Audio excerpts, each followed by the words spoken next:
Good evening, everyone. Welcome to the Pod Wands podcast. We are talking tonight about Acolyte, Season 1, Episode 4. We have a lot to talk about on this episode. The episode itself was very short, which is fine. We're going to get into the aspects of the episode and kind of how we feel about it. But we also have a lot of stuff to talk about on top of the episode. A lot of stuff to do with fandom spaces, toxicity in these fandom spaces, some bad faith arguments, stuff like that. One of the big topics this week was Wikipedia coming essentially under attack by a certain group of Star Wars fans. The hashtag We Stand with Wikipedia was trending on Twitter. So we're going to talk about that a little bit. We do have two guests coming on tonight. We'll introduce them in a little bit. But Luke, how are you feeling tonight? It looks like you're feeling great, bud. I am feeling excellent. I had some Chinese food from the Harvest Buffet, and it is just fantastic. What did you get? What did you get from the Harvest Food Buffet? It'll be. I mean, to be honest, it wasn't great. Like, you only can go there when you're either intoxicated, either by ingesting drugs or by drinking. So, Great. Okay. Harith, have you had Chinese food tonight? No, I have not. So That's unlike a Luke, I shame. am not feeling it. I have had corn dogs and chicken nuggets tonight. Very childish, but on par. Dude, I Yeah, am for you. so satisfied with my life right now. So I don't need to hear it, Mr. I ate bad Chinese food for dinner. I don't need You know what? judgment over here. No, but you know what's funny? Like, I'm still chasing that nectar of like orange chicken you got me when we were in Brooklyn. Like, It's I'm yummy. chasing It's it. Yummy Chinese. If you ever want to go into Brooklyn, it's called Yummy Chinese. Do they have a franchise? Because I No, could I don't think invest so. in I don't think said so. franchise. Nope. Harith, how are you feeling tonight? I'm feeling good, but I'm also feeling conflicted because the Star Wars fandom is at an insane level right now. It is at an insane level. We'll get into that a little bit later. But hey, are we going to roll an intro or are we going to just bring people on? What do you guys think? We're rolling the intro. Roll the intro, baby. The Emperor has foreseen a new threat rising against him. The Pod Wands Podcast. That's a nice, sweet intro. Hey, there's a new person here. I think this person's name is Andrew. I think they go by Rogue Leader Andrew on all social media platforms. Rogue Leader How you- Drew. Rogue Everybody Leader keeps doing that. Drew. It's Rogue Leader Drew. Wow, I've got to unfollow all these Rogue Leader Andrew accounts. Fake accounts. There's some Support them, spicy please. content on there. But no, Andrew, it's been a very long time since I think we've done a podcast together, and it's great to have you back. Yeah. Every time you're on, it's a blast, and you have great insight. I'm very excited to hear what you thought about the episode, and also how you feel about Star Wars right now. Yeah, I think that is a great representation about how all of us feel. But let's kick it off. Like, episode 4 aired on Tuesday. We've had a little bit of time to digest it. I don't know if you watched it more than one time or not. It was a short episode. Minus credits, I think we were sitting at like 24 episodes. It was essentially a Clone Wars episode. How were you feeling overall? It's kind of like how I have the entire series thus far. It's fine.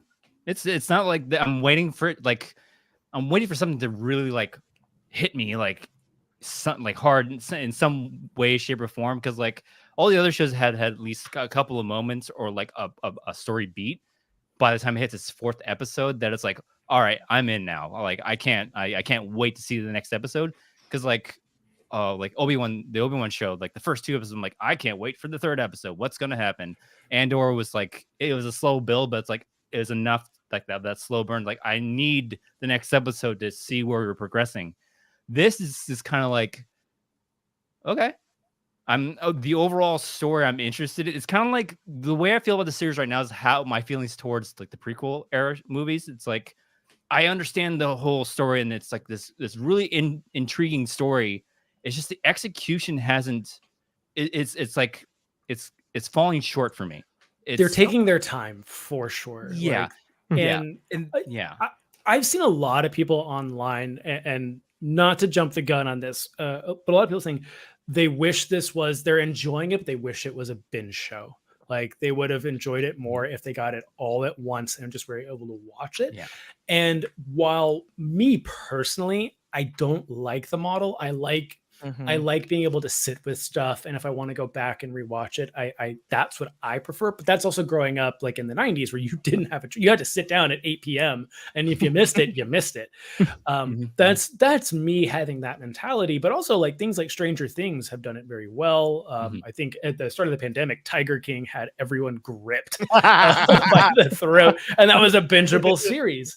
The memes that came out of that Oh, show, yeah. I will never financially. What a kickoff to the pandemic. Oh my god! You got nothing else to watch. Everyone's gonna die, but man, do you think she fed him to a tiger? I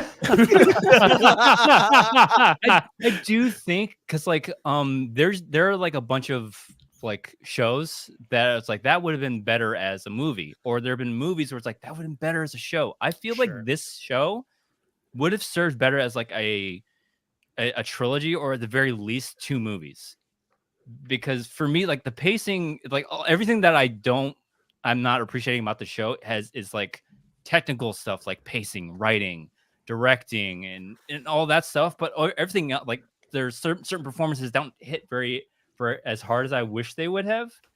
And I think a lot of that's like they're kind of, it feels like they're trying to stretch a couple things like narratively out when it could have been served better to me in a trilogy or a movie. I think that the mystery of it would be so more intriguing if it's like it ends on a cliffhanger of like the first movie is like, what?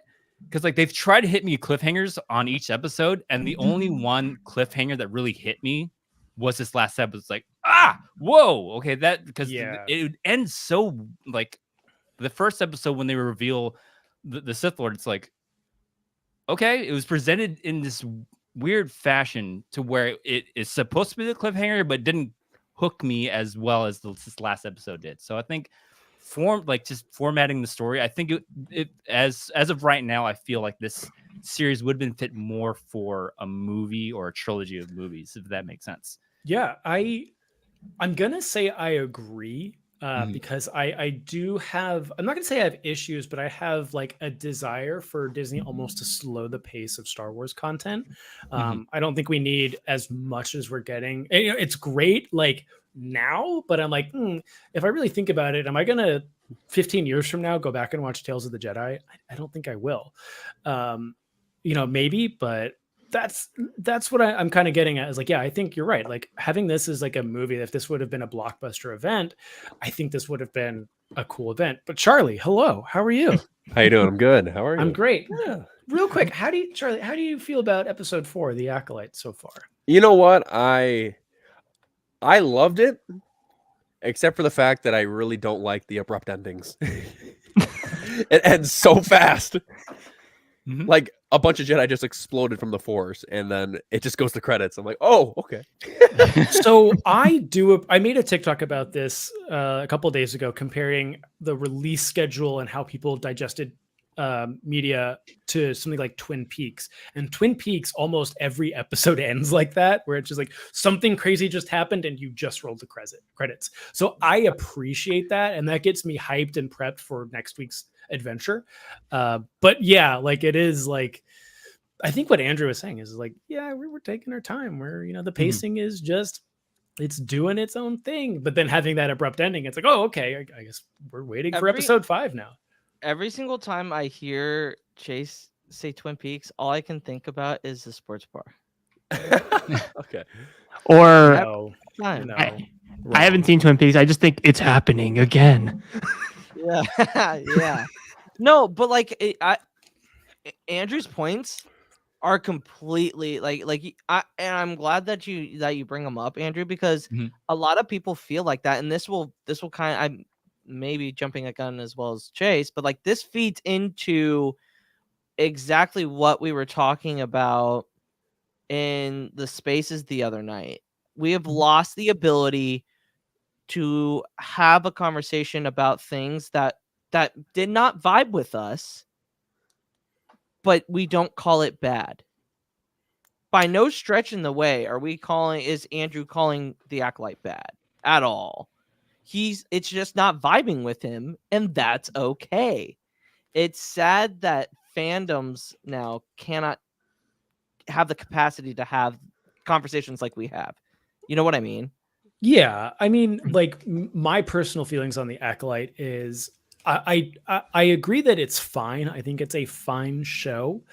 I'm enjoying it. Like I want to see what's coming in episode 5. Like there have been moments in time with Star Wars shows where they were coming out and I was like, I'll get to it in a week or two. Like I'm not like that invested. And a lot of this comes from before doing content creation as well. But I'd be like, yeah, like, oh, I missed the premiere of, Mandalorian season 2, episode 5. Like I'll get to it in a week or two.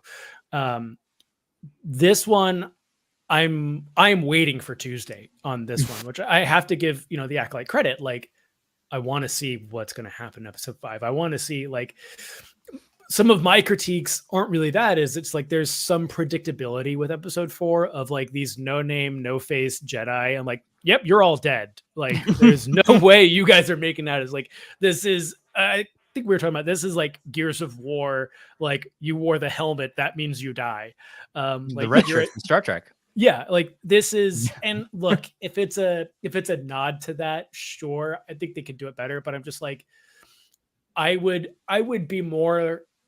I hate to use the term invested because I am invested, but I guess I would be more engaged and nervous if every single one of the Jedi that was Lord of the Ringsing on the cliffs, if we knew every single one of them. And then Darth Teeth showed up and blew them all away in the puff of smoke, I'd be like, oh, please don't kill Jackie. Oh, please don't kill Soul. Now I'm just like, they could certainly kill Yord or Jackie, but they're gonna kill the no names first. Yep. And that's like one of the things like, yeah, that can be fine. I think it's all going to be, what do we do with the 5th episode? Which didn't Leslie or another showrunner say that this was episode 5 was going to be one of the more intense or like the best episode, quote unquote? I think Leslie said that, and I mean we can get to what we predict at the end of the show for sure. But I'm with Chase with the bingeable thing. Like, I want to be able to enjoy Star Wars week to week. My personal opinion, and Andrew, you might not agree with this because of the whole it should have been a movie. I think Star Wars has always been set up to be episodic. It was made for television, to be honest, because it's like it feels like obviously we get the movies, but then when you're watching them in order, you just now can just episode 4 is over. Now time for Empire Strikes Back. Like, you know what I mean? Like it's a long ass TV episode. It's the way but like you get what I mean? Like episodic. Like there always will be like there should be a long period. There should be at least a period of time to where you can digest what you have seen. And I feel like Star Wars has done it pretty well up until recently. Like I feel like even Obi-Wan Kenobi has struggled. Even Book of Boba Fett, that's got a lot of critiques. Mando season 3 has gotten a lot of critiques, and I think those critiques are valid. And like, here's the one show that honestly, it's the only thing that you can really say about Andor that's like semi-critiquey is the pacing. I would say that the first 2 or 3 episodes of Andor, I think, like talking to non-internet Star Wars people, the overall sentiment I've gotten from like my dad, my coworkers, like people that I just know like Star Wars was like, yeah, like those first 3 episodes of Andor certainly crawled, but as soon as they got going, man, that was nonstop. And I'm like, yeah, okay, that's fair. I mean, that's a critique of Andor of like, yeah, it starts out slow, maybe a little too slow. And while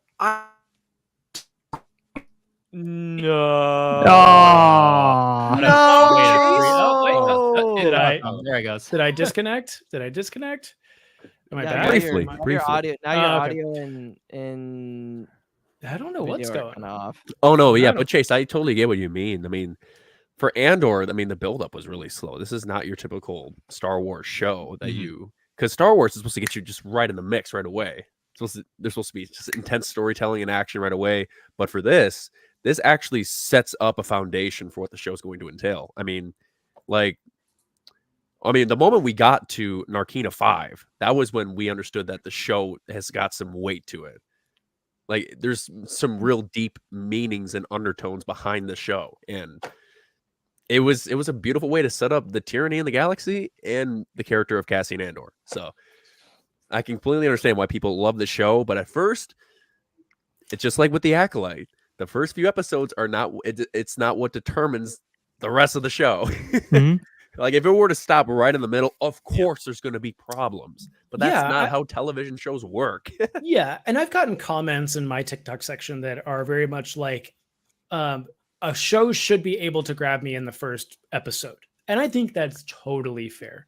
Like, if the show in the first episode doesn't grab you, you're not going to keep watching it. Like, That's fair. I think that the distinction there is there is a group of people, and again, we'll get to it in a bit, but there's a group of people that want to know everything that's going on at all times right now, versus, yeah, I didn't have a good time watching the first episode, and so I'm not invested anymore, and I don't really want to continue. That's totally fine.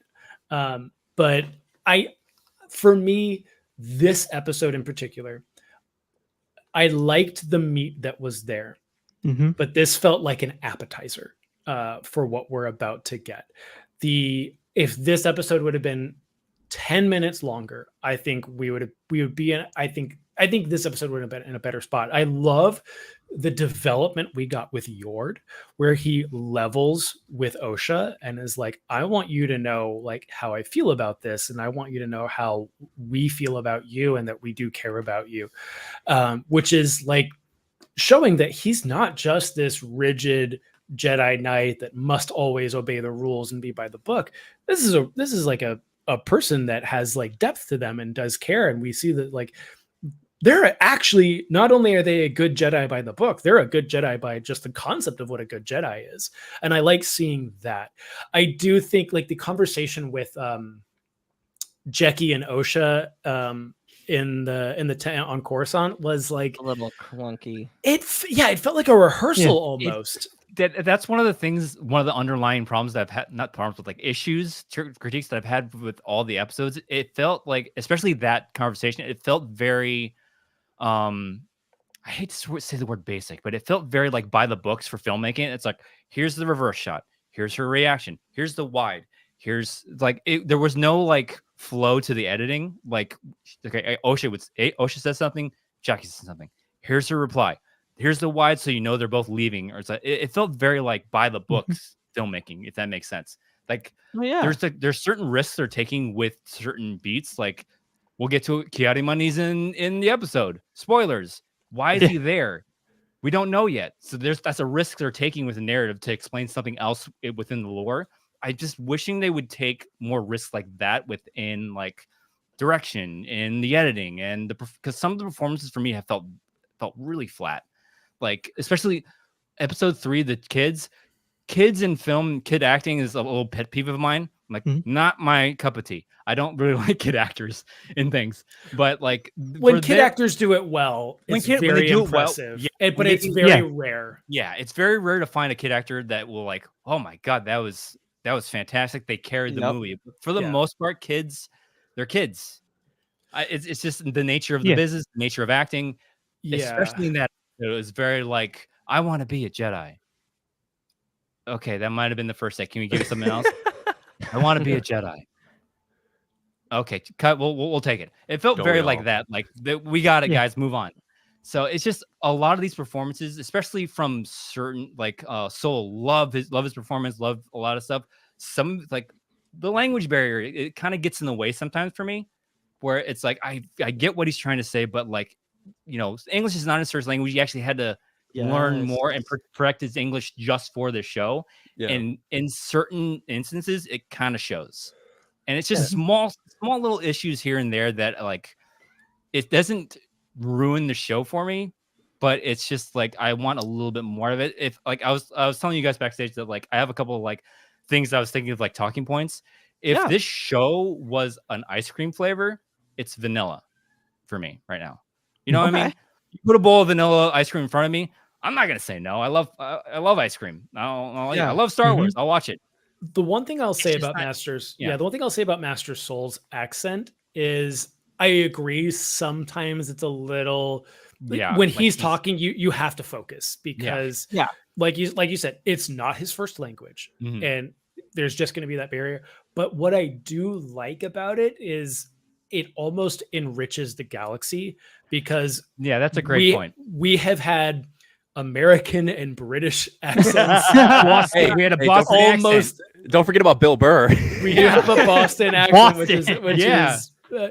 and I think that the closest second would be Cassian Andor, who Oh, has yeah. a slight accent. Baze and Shirt, it's another great example too, because it's like, Oh yeah. Yeah. Yeah, yep, there the Donnie Yen doesn't they speak. have Yeah, they have an accent, and Mhm. for me, it's like, look, however you want to lore it up, they're from this region of the galaxy. Baze, Chirrut, and Soul just happen to have, were brought up in this region of the galaxy where they talk like this. I like that, and it's just that Soul has a thicker accent than Baze and Chirrut. And I talk about the Expanse a lot when we're on this, but that's something I do like about the Expanse love is the Expanse. how they Such a play with show. accents. Like the fact that Alex has a Southern accent, and that is the point. And in the books, they go really deep into that. So for Soul to have this really thick accent, like to me, it's just these little fine details that aren't necessarily intentional details, but they do help enrich the galaxy and enrich the lore just by simply being the way they are. I like that. But yes, like some of the lines, and the thing I see a lot is like, oh, it's just like the CW. It's nothing like the CW. There are certainly moments where I'm just like, that could have been better. But it's funny because I was like on a live earlier today with some people, and they were having the same complaints, and I was like, let me ask you this. Do you think Hayden Christensen's performance was perfect in both Attack of the Clones and Revenge of the Sith? And they're like, well, no. And I'm like, okay. I think we should also have an expectation that things improve over time. Yeah. But I don't think that anyone in the Acolyte is doing a spectacularly worse job than some of the actors in the prequels or the original trilogy are doing. Like, yes, some of the lines fall flat. Some of the lines aren't great. Han Solo was phoning it in Return of the Jedi. It's okay. So like maybe I shouldn't, and maybe I should be better and give, stop trying to give passes to Star Wars in that way. But I am also like thinking like, yeah, like would I possibly be more emotionally invested in Jecki and Osha's relationship if they had a better feeling conversation before they went out to I can never remember this planet's name. Kofar. Kofar. Yes, I would be more concerned for them being separated if they had a better conversation on Coruscant. But I understand that they have established that they're building a relationship. Does the relationship feel as deep because maybe the lines were a little stilted? Sure. But I get it. I can see that. And that's where it's, like you said, it's fine. It's fine. Do you I want to get into one thing that I absolutely hated. Sure. No, we can't talk. No, you're not allowed to hate Star Wars. Yes. How dare you? I don't. No, Yeah. you can't talk about. I know what you're going to bring up, and Yeah. no, Yes. that was the best thing Star Wars ever done. No. You tease me. You tease the fans. You tease the crew, the Kelnaka crew. Kelnock With is a dead. Jedi- It's not- with a it's Jedi- Let him get in line up over. with that. Wait. Hold on. Let me Yeah, finish. go cuddle with your corpse. We have to give respect. Okay. I already knew it was going to happen. Gone, but never forgotten. I'm not doing it. Oh So shit! okay, What's up? all right. Hold on. No. Oh my There you no, go. no. I mean, if you did bagpipes, I would salute. But no. We are gathered today in the name of Hey, Kilnaka. guys, Wait, today, let's Tell talk Let Naka me say this. Kelnaka Agabury. I think there's one more episode or at least one more flashback. Oh Because yeah, Yes. there is. there Yes. has to be. The Yeah. way that things happened in episode 3, it's like they were screaming, that little fire that was started, that May started. I don't think that's the whole story. We see that Oh, yeah. entire sequence through Osha's perspective. We hear screams, we hear explosions. Something happened. That's the thing that I'm Yes. most intrigued about this series so far. It's like, what happened? Yeah. Somebody offed themselves because of what happened. We have not figured out what happened yet. I want to know. So it's like there's at least one more flashback. So we're probably gonna get we're gonna get a Wookiee with a lightsaber in one of the next episodes. Yeah, That's you Oh know yeah, what that and he's gonna reminds be me of? fuck- and he's gonna be fucking Torben up too. Okay, yeah. You know what that reminds me of? It reminds me of The Last Jedi with Luke's story and Kylo's story, with the division between this happened from this person's perspective versus this person's perspective. Mhm. So I mean, and obviously there's like a little bit of there's a Well, little bit of lies in between, There's But, three like- perspectives. well, that's- There's that's how- Luke, Kylo, and the truth. but we'll Yeah, find that's out what I was about to what say. really happened because we all know that May did something, but also Soul did something. Because with what Torben said, like Torben, before he took the Bunta poison, he was like, we thought we were doing the right thing. So the Jedi did something most likely terrible, but we'll find out probably either I next think episode or the week after that. I think it's gonna be 6 because I think 5. Yeah. You don't. After 5 the- is going to be the Darth Teeth episode. Oh But- yeah, Mm. absolutely. You mean Darth Smiles? Darth Smiley? It's Darth Smiley, right? Darth Smiley. Darth Yeah. Tooth. Darth Tooth. Darth Tooth. He's got a So Darth Cavity. Darth Tooth. Darth the- Tooth. D-Tooth. Yes, Andrew's All right. right, There, all there right. will be another gotta be flashback. yeah. 100%. I don't think it'll be another full episode flashback. Darth Jacksonville. Yes. Yes. Yes. Jason Mendoza as the Sith Lord. If you haven't seen The Good Place, go watch it. It's hilarious.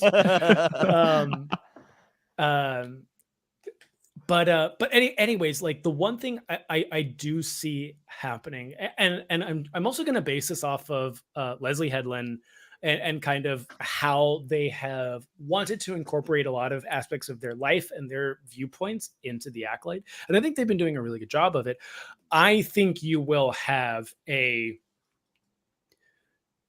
Jedi killed one of the witches or multiple witches in self-defense. And it will be it'll be a parallel and analogous to like a police officer opened fire on someone and the fallout from that, and it will be a cover-up. Yep. And this is where I think Kiadi Mundi will come into play, as well as I could see them turning, we haven't seen the Sith in 1,000 years, as don't you dare talk about that Sith on Kofar. Don't ever talk about it. See, here's my thoughts on Kiani Moody being there. It doesn't Kiani fucking Moody wasn't on matter. It doesn't matter. Here's the thing. He could still get wind of it. And this is all speculation. Him Yeah. being there may mean nothing to the show at all. I just don't think so, because like, even if, and this is what I was talking about. I think, I can't remember, was I on DOTR? I don't remember. It all goes together. But I had made the point, wouldn't it be interesting if Yoda knew knew about what happened in the events of the Acolyte and decided not to say a fucking thing about it? I don't think it'll be Yoda. And then I don't like, think I'm Yoda has just, any authority I over think it would make the fall of the Jedi so much more on his shoulders, which I don't necessarily think it should be anyway. But like, that's a lot to handle for one person. You know what I mean? Leslie has said in an interview that basically this is a story of the Jedi and the Sith, and that we want to explore the idea that the Jedi said they haven't seen Sith in 1,000 years. but Palpatine exists. And in episode 3, we learned that Plagueis exists. Mhm. So there are Sith somewhere. Who knows about them and what are they doing? And I do think having Ki-Adi-Mundi in this episode opens up a lot of interesting doors.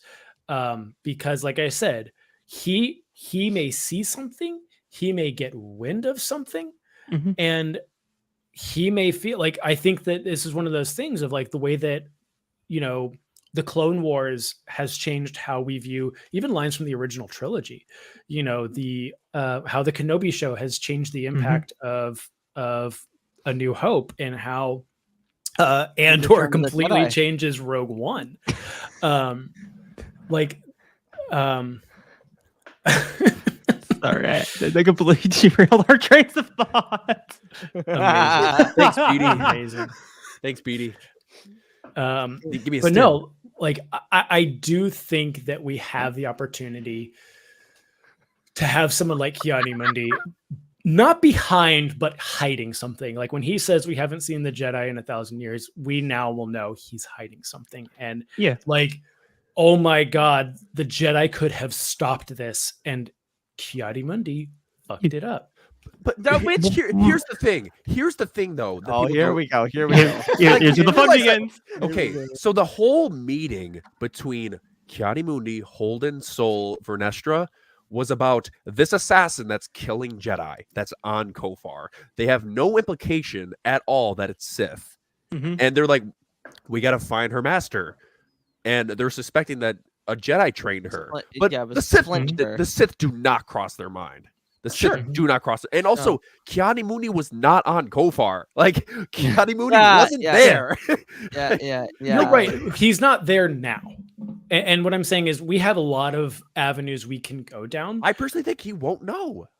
I think that's possible. yeah, I I think think that he will Kofar be will in the keep it dark on secret. this. So I I can- think, I think what's gonna happen is Darth Teeth. They're going to resolve this conflict between Darth Teeth. Darth Teeth's probably gonna be off by the end of the series, and it's not so much that they're trying to cover things up. It's just like, all right, we're done, and they're complacent about it, and they're like, all right, we've taken care of it. It's problem solved, and they don't pursue that avenue. It's like, wait, this guy came from somewhere. They don't go and try to track the rest of that down, and they just like back pocket. It's past us. Let's move on. And then all this leads to the prequels, and it's something. It's their complacency that really is their downfall. They didn't do the due diligence. They could have squashed it right there and then follow the threads and really finish the Sith then and there. But they're so lazy. They didn't want to like I said, they didn't want to report to the High Council because it's become a political thing, and they have all these other issues. So it's like, we solved it. It's done. We're all good. And it's that for that reason why the Sith are still out there and they can continue to do this. It's not so much that like, hey, we can't let anybody know about this. It's like, no, there's nothing to know. We solved it. We're good. Like I think it could be both complacency and also a cover up at the same time. Yeah. Because that's very real life. There's a lot of crimes that happen, and there's some shady shit that goes on, and folks don't want to do paperwork, or they're just bad people, and it happens. That happens in the real world. So it's very, very. I will take, Andrew, what you said is perfect, because they are complacent. Yeah. They truly believe that they have taken care of everything. And they haven't. And like, it's clearly they didn't do a very good job. You know what I mean? Mhm. It's their ignorism is just their downfall. Like, it's just like the Acolytes really bridging that gap between where the Jedi are in the phase 3 of the High Republic in phase 1 to where they are now without even saying a word, especially with like how Vanestra's talking about like, yeah, we can't really let them know because the Republic is just kind of on our heels and they're just looking for any reason to get rid of us. So we have to kind of just be coy about this. So I really follow like Char's train of thought. I don't think it's going to get to Ki-Adi-Mundi because I think it's just showing that their ignorance is at a all-time high, that they're able to be like, yeah, we beat the Sith. This is just a random sector of Jedi. Yeah, That I mean, this council. There's a section that knows, and there's a section that doesn't know, but they're both keeping secrets. It's just one knows more than the other. That's essentially what I'm thinking. the Sith are involved. Like Yeah. we know that, like as the outside audience, we know the Sith are involved. Like this is the story. We've known that this is going to be a story about the Jedi and the Sith 100, 200 years before the prequels. And I think what you're right is, do the characters know that it's the Sith? And I think that can be where it can take a really interesting turn. Like you said, are they just never going to realize that it was a Sith? They're just going to think until episode 1 that, like, yeah, this was just a Jedi that went rogue and bled their lightsaber crystal. We didn't think they were a Sith. And that's going to bite them in the butt 100 years from now. Yeah. But yeah, like I it's one of those things, like, while I have criticisms about the show, like, I don't want to be super negative, because this show has me speculating what's going to happen next more than any Star Wars show that's come out. And you want to know why that is? It's because it's characters that we don't know their fates. Yeah. Mhm. Everything that we have gotten, minus Bad Batch, like the Bad Batch is also the other exception in a way. Like, we don't know the fates of a lot of these characters. Like we do Caddy Mundi, like Yoda, Yario Poof, Opera and Census, like Yaddle. We know their fates. We have no idea what's going on with any of the other characters. And I think that's why it is so interesting and why people are speculating more, because it's not like Obi-Wan Kenobi, right? It's not like you know how that story ends. But it's what I think is so special about Obi-Wan Kenobi is, like, yes, that that these two characters aren't going to die. You know that Leia's not going to die. But like, it's what they do with that time that's so meaningful. And on top of that, Nick at ND Wise Guy. Hello. Hi. Question for you, Nick. Yes. Thanks for hopping in. How do you feel? Just give me your thoughts on The Acolyte, episode 4. I loved the ending. I thought the way that they stuck the ending has stuck with me since we watched it on Tuesday. I think, and I was listening to you guys on my drive home. I apologize for being late. I think something that was brought up that was quite true. The pacing and the editing, I think, hurt it. It felt very much. I almost, when I thought about it, got Revenge of the Sith vibes simply from the fact of how quickly it cut between scenes. And I don't know whether or not that was intentional to kind of keep you off balance and build tension towards that reveal at the end or not. But either which way, it fell flat. I think Jeki's line about what we survive is going to become up there in the pantheon of all-time great lines, up there to me with failure the greatest teacher is. And I think that I look forward to next week when we see the end of this, which I feel like is going to be an almost Predator-esque type episode. Yeah.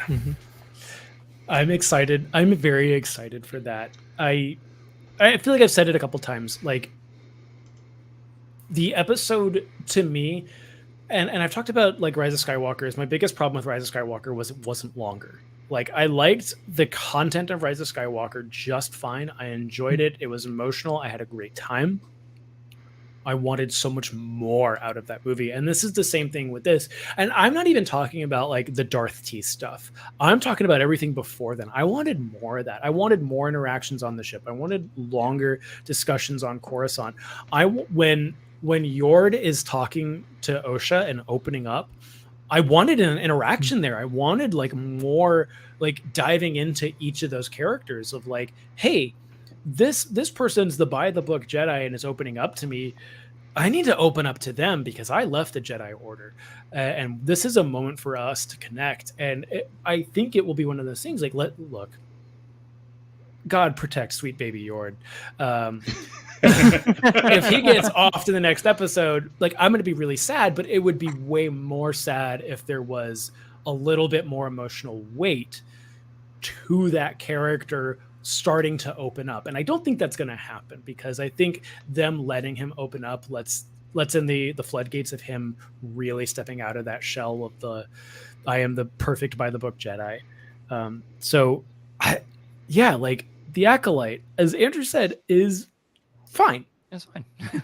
Yeah. But I'm also really invested in it, and I'm like, I want to know what happens next. I really want to know. And it's one of those things, like, I can't knock it, for being a bad show, the worst thing that Star Wars has ever done, when I'm like, yeah, I really want to know what happens next. But I guess if no one else has any further thoughts about episode Harris? 4, I'm happy that Kalnaka is dead. I called it. I knew it happened. You know what? Luke. You just shush. Shush. Hey, hey, hey. Hey. What is happening here? No. busy. Hey, did you get the taps? Did you get the taps, Nick? The taps? No. Luke played the trumpets because Oh no, yes, sorry, Yeah. that I heard. Yes, sorry. Our sweet boy. He'll come we're gonna back. get on get Tuesday. more of your walking carpet, okay? You, hey, Well, that's no. He's just a that's carpet a now. derogatory term, and I want an apology right now. He's a singed carpet. It's slightly used Severed carpet. carpet. I think the last thing I'll say about like just the show in general, and especially for this episode, is like there's like I said, that moment with Jordan and Osha. God, Osha. Osha. Thank you. It's like, yes, give me more of that. The entire episode, and then for the series for that matter, would give me moments like that, and then it's like, oh, okay, and it just comes down for some reason. I think a great analogy for like that is like when Osha awakens that bug that climbs up the tree and then tries to attack her. It's I like the bugs. Mm. I think the bugs That- are gonna come. The bugs are back. Or they're coming back. It had Yes. such great potential, and then the way that it was dealt with was just like, oh, okay, because like I said, it was like a lot of the stuff, like the filmmaking is kind of like by the books and stuff. Like this was one moment where you could have really went horror with it, like shaky camera chasing, and then Soul comes out of nowhere and cuts it. But instead, it's like, he's playing baseball. He's like, I got it. So Like, I'm gonna could have been dis- better. I'm gonna Oh, disagree with run. you there, because I think that is the ultimate setup, because Mm. because they say they're attracted to light and it's getting darker Mm-hmm. as so that when they go into the forest, it's, look, I don't know what the actual rotation on Dusk. the planet is. It's It is dusk. Yeah. when they get on the planet, it's the afternoon.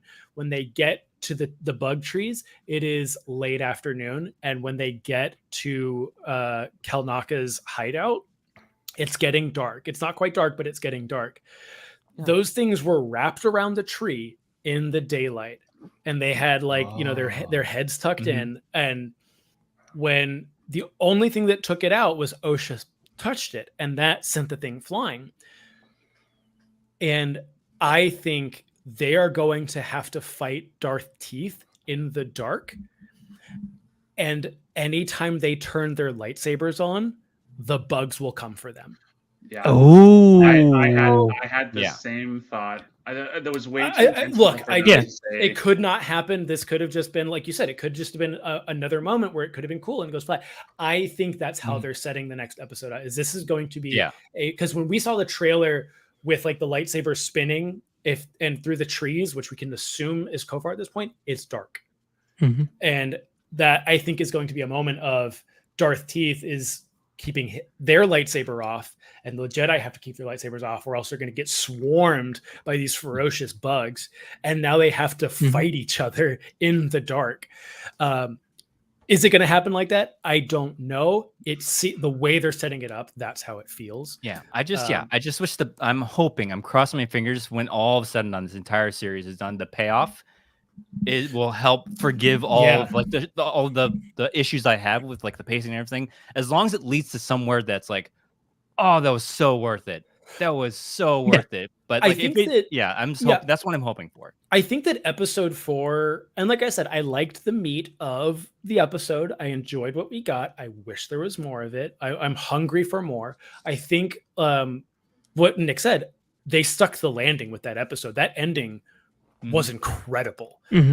Just the Floating like down. floating down, Oh, like Hereditary style. so cool. The snap So of the fucking neck, rad. looking at them like, oh I just man. I just and like how just, it's a even- flick. Yeah, the flick, right? Like The just flick. a little flunk. Oh, he's not even So good. trying. He's just like, go away.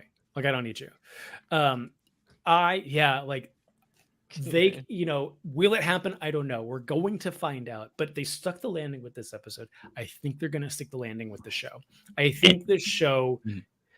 I'm really hopeful, and I have my hopes up in a very positive way that the ending of this show will be a very good payoff. It could not happen. Yeah. There's a chance that they just fall flat on their face. Anything's possible. And also, we have to put into consideration about the trailer with Vernestra and the light whip. Yeah. And because it looks like Vernestra's on Kofar.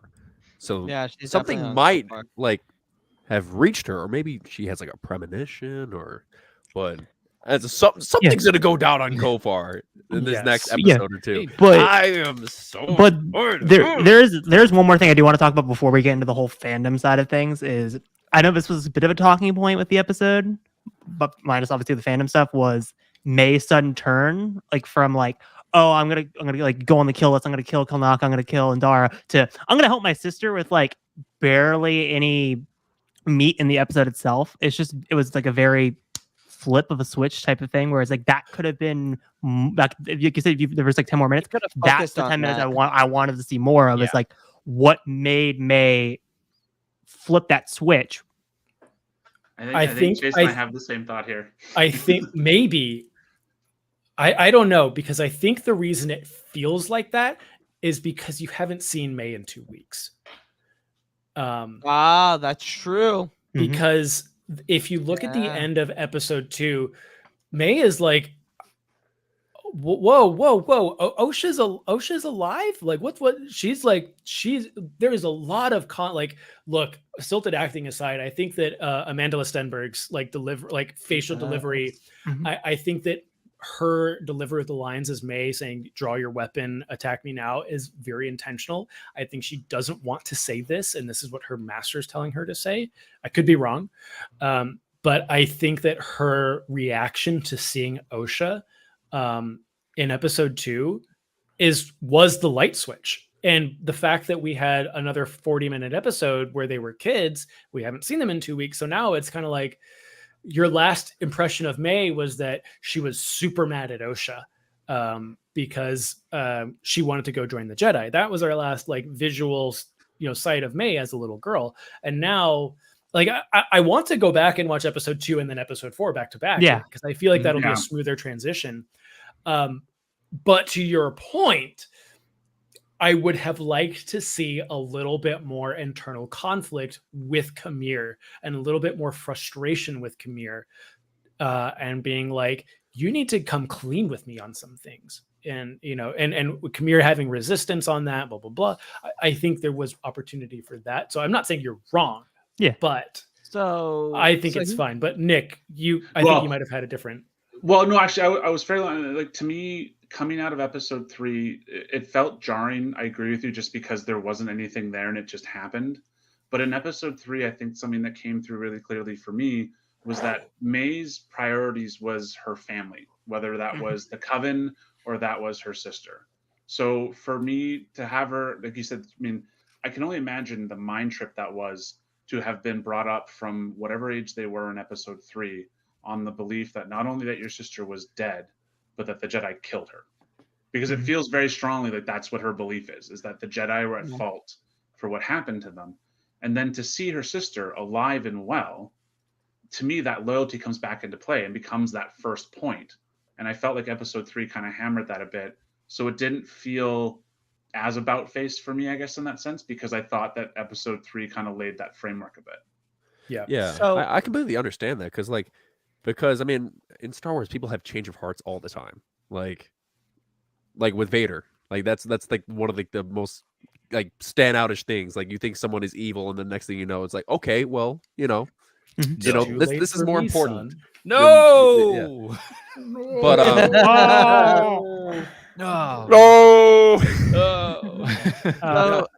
no, Revenge of the Sith is perfect. I don't know what you're talking about.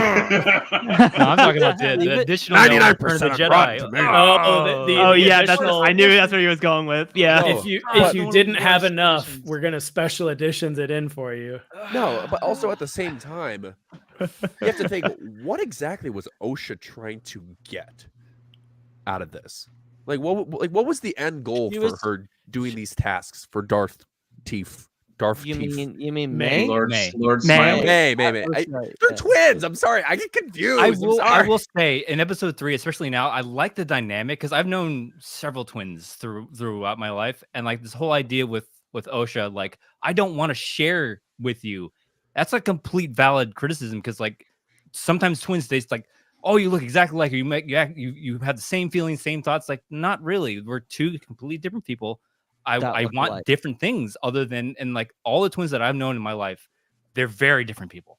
They've always wanted different things. They like different things. They sometimes speak differently. They might sound the same, but like their vernacular and the way they speak is vastly different. And I like that dynamic.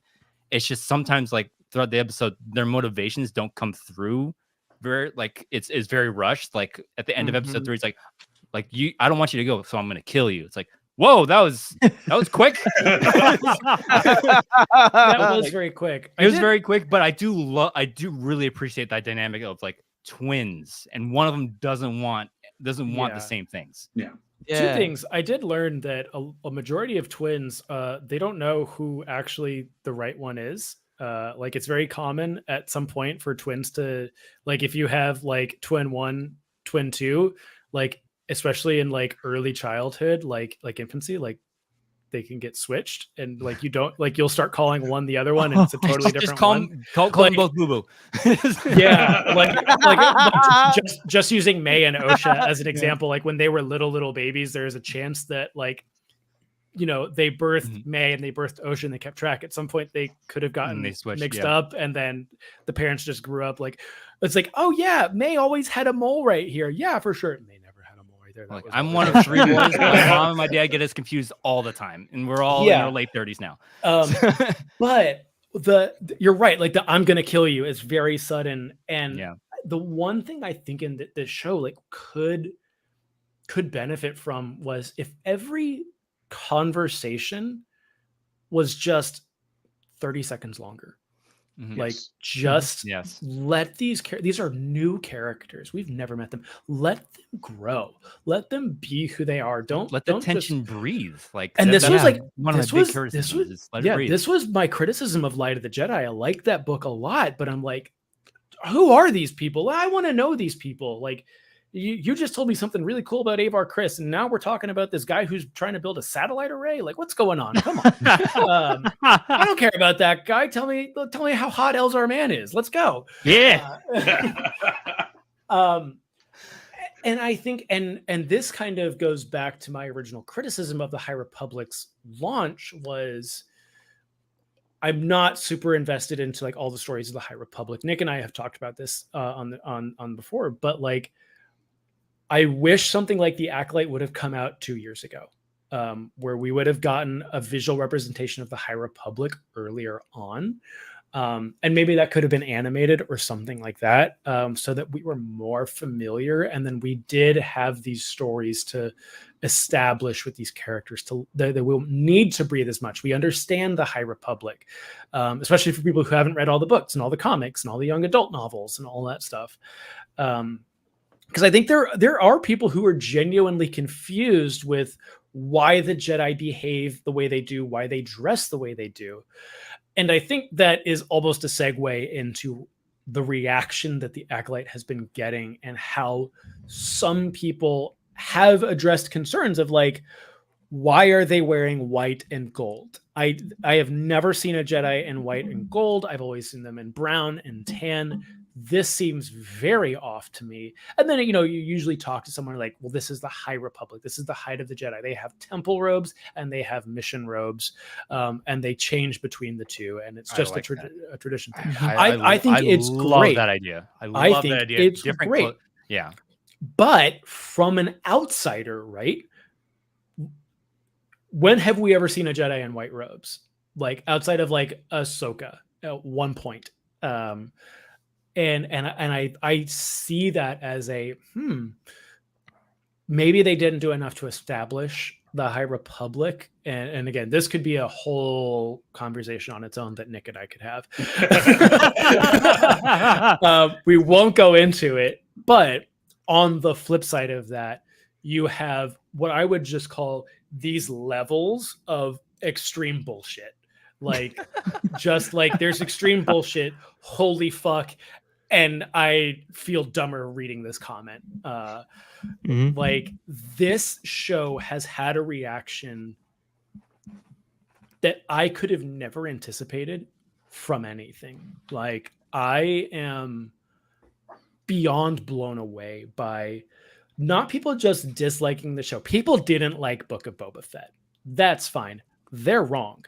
But You can have your opinion. This guy. Fine. I'm not wrong. I am But not people- wrong. No, Luke, stop it. I'm not wrong. But when Book of Boba Fett was coming out, the most common thing we got was mid. And I'm like, you know what? Okay. Be wrong. Yeah, the space Vespas were stupid. So is a 50s diner. Deal with it.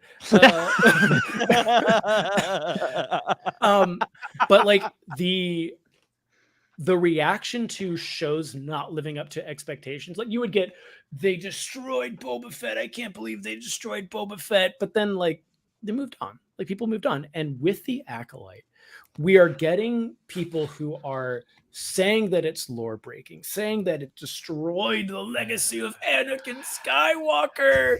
And then you have the like, it's woke bullshit, DEI, Disney agenda. And then you have, I'm so fucking tired of seeing alphabet people on the screen, get them off. I'm like, good fucking God, guys.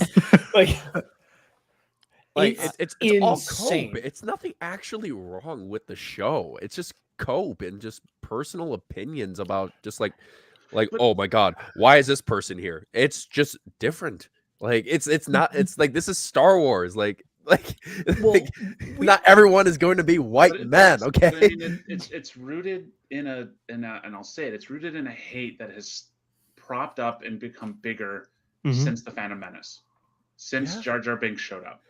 Yeah, ever since like, people had this premonition of what the prequels were going to be, yeah. because literally, like when the prequels were announced, everyone was like, "Oh my god!"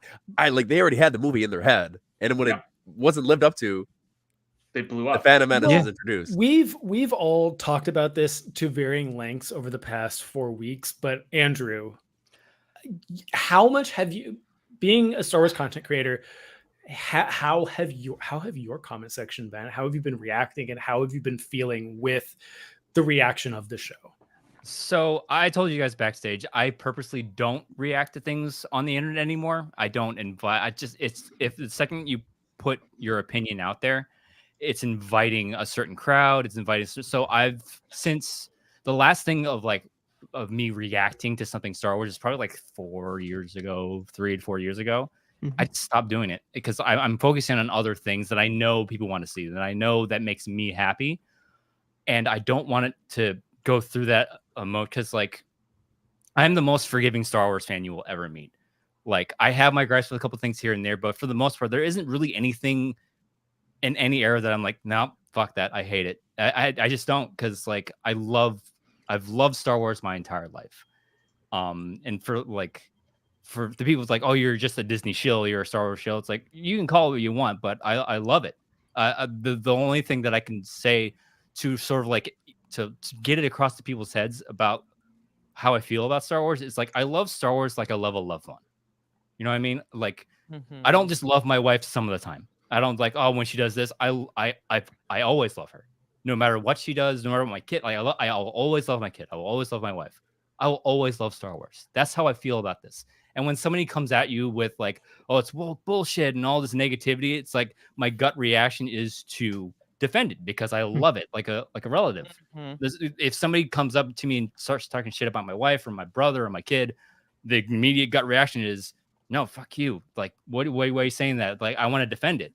So like, I don't want to get into that kind of mess. And it's like, this isn't a new thing, you know? Like, I've been through the original trilogy, the prequel trilogy, the sequel trilogy. This is nothing new. Like, in all this whole, like, oh, it breaks the lore. It's like, you realize George Lucas changed things constantly, right? He's done it all the time. Not just, like, when the prequels come out. It's like, because, like, the prime case is Obi-Wan. Oh, I took it upon myself to train Anakin as a Jedi. But then you learn it's like, no, he did it as a promise to his master. And then also in Empire, he's like, oh, the Jedi master who instructed me. So Yoda was your master. No, Qui-Gon was his master. It's like he's constantly evolving the story, constantly changing things. Even in the original trilogy, he goes back and changes things. Yeah. So it's like it's this fluid thing, and when things change, you have to roll with it because it's new information. It's new things you have to adapt to. So breaking lore isn't really, it's something that we've always had to struggle with, or adjusting the lore is something as Star Wars fan we always had to roll with. And this whole idea of like it breaks canon, that's it. I promise you, anything that Disney puts out doesn't break canon. There's an entire group employed at Lucasfilm to make sure it doesn't. It's a huge writing room. It's like the second somebody puts in, it's like, oh, he already mentioned there breaks lore. It's like, I'm pretty sure they ran it by the group, and it wouldn't be on screen if it didn't go through this one group. It says, hey, I want to do this. Absolutely. Yeah, Harris noticed that Pablo Hidalgo was on. Yeah, he's in the credits. It's like story group Pablo Hidalgo, reviewer of the episode. Everything that happens from when Disney acquired Lucasfilm and when they started pumping new stuff out, it has to go through this. From my understanding, I could be 100% wrong, but from my understanding, it goes through a vetted room of like, can I do this? Does this jive with something else that's going on? Mm-hmm. And you'll get you can do it. Go ahead. It doesn't do anything, or you might have to explain a couple things. But for the most part, if it happens on screen or happens in a book or it happens in a comic book, it went through the process of, does this conflict with anything else in the universe?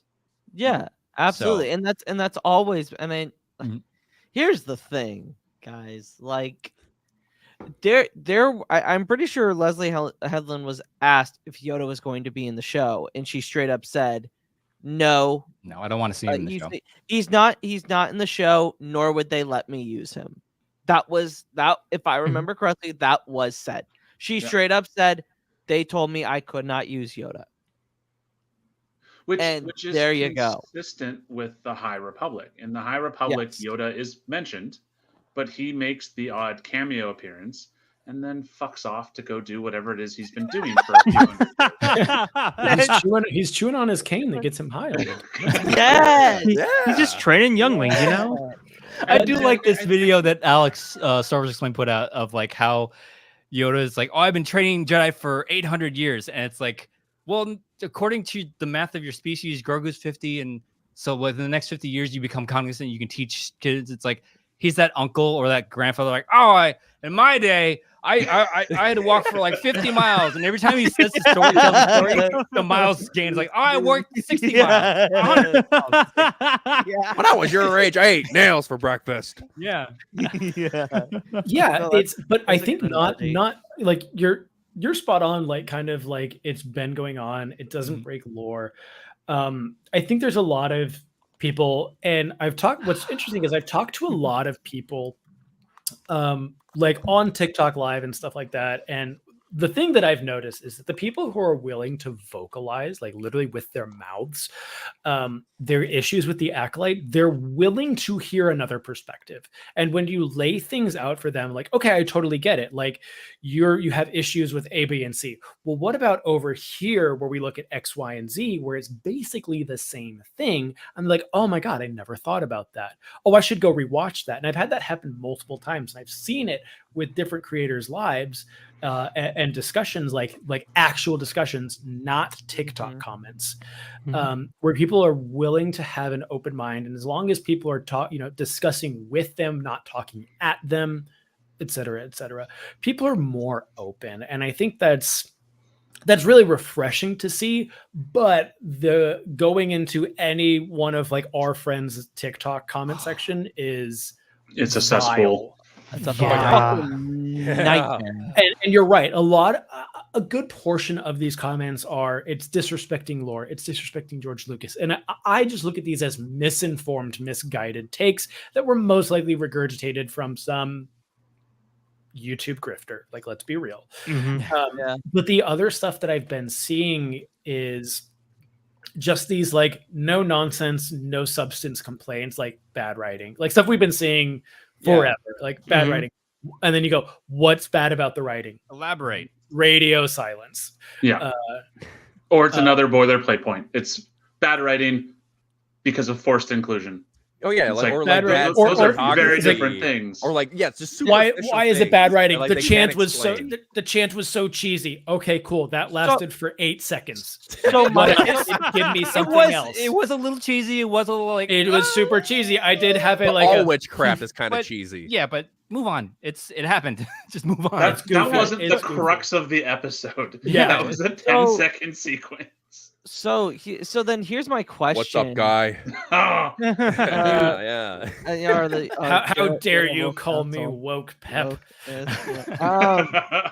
No, but here's the question: is that kind of why, Andrew, you don't feel comfortable talking about the critiques that you have because people do online like they do see, oh, I didn't like such and such, and then they automatically label you as something without even asking why you don't like such and such. Is that kind of why? It kind of is because like I just don't. I have better things to do with my time. Agreed. And it's like I don't like if it's not like I'm trying to be like naive to it. It's like, oh, if I don't see it, it's not there.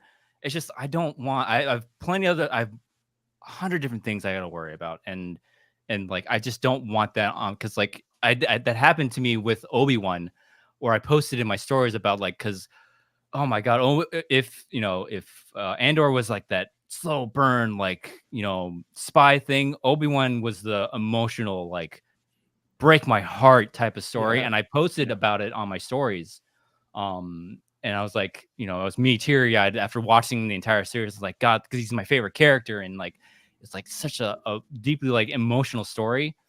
And one of my friends from the long, I've known this guy. He was the best man at my older brother's wedding, and someone that I truly respected and stuff. And he's like, "Are you crying because you liked it, or are you crying because it's such a bad show?" I'm like, that really hurt from somebody that I grew up with, that knows how much this franchise means to me, and to hurt me in that type of way, it's like I just don't want to deal with that. And I was in a sour mood the entire week because it's like somebody that was really close to me hit me that way, and I just don't want to.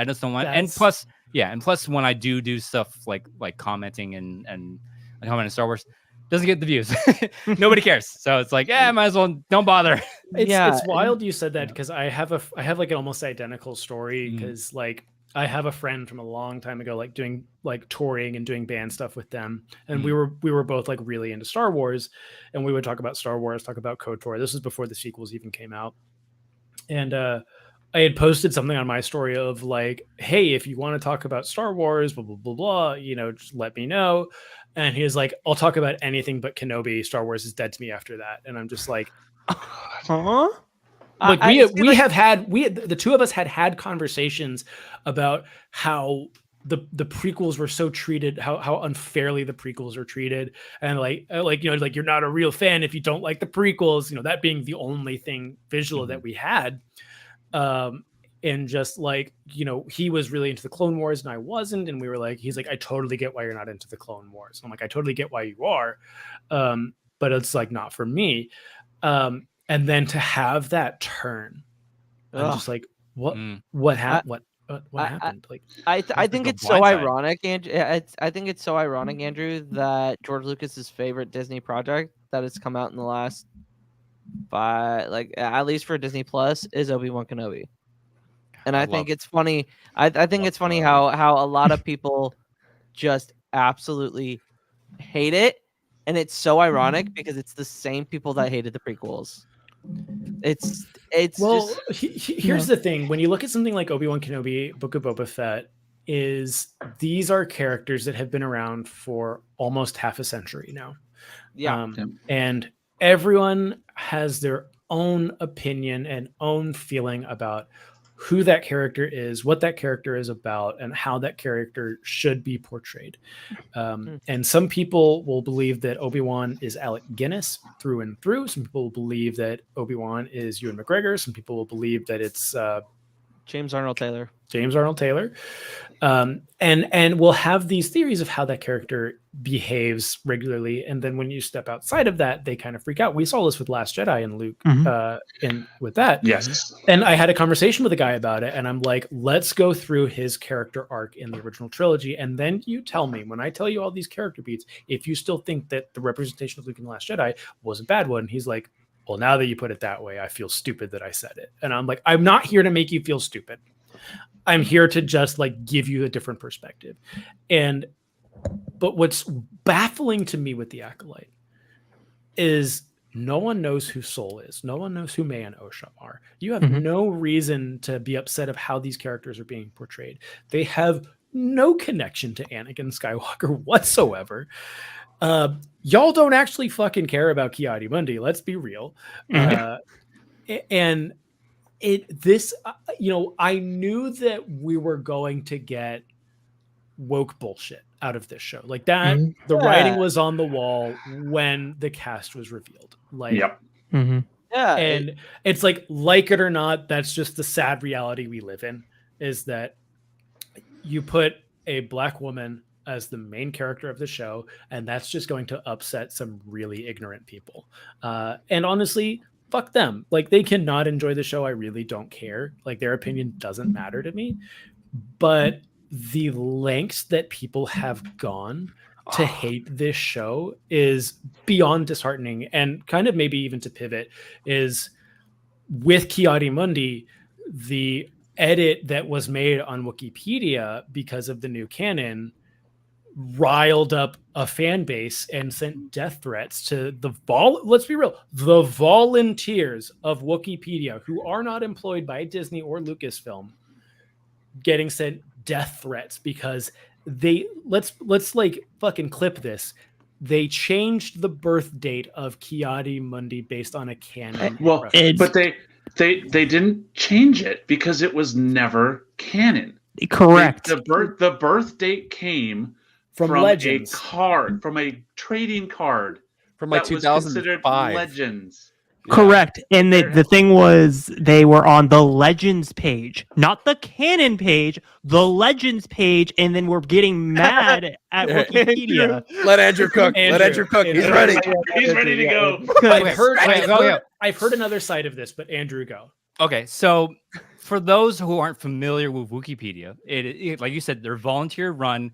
They present information from Star Wars, and they have different labels and all that stuff. I cannot tell you the amount of times, because of this thing right here, it's all because of this thing right here, that I had to update my own information based off of what Wikipedia changes. Every time something new happens in Star Wars, they have to change the information because either it changes or it's new. I can't tell you how many times I had a ship name. It's like this is the Stalker. It's always been the Stalker, and then a new book drops and like, okay, it's no longer the Stalker.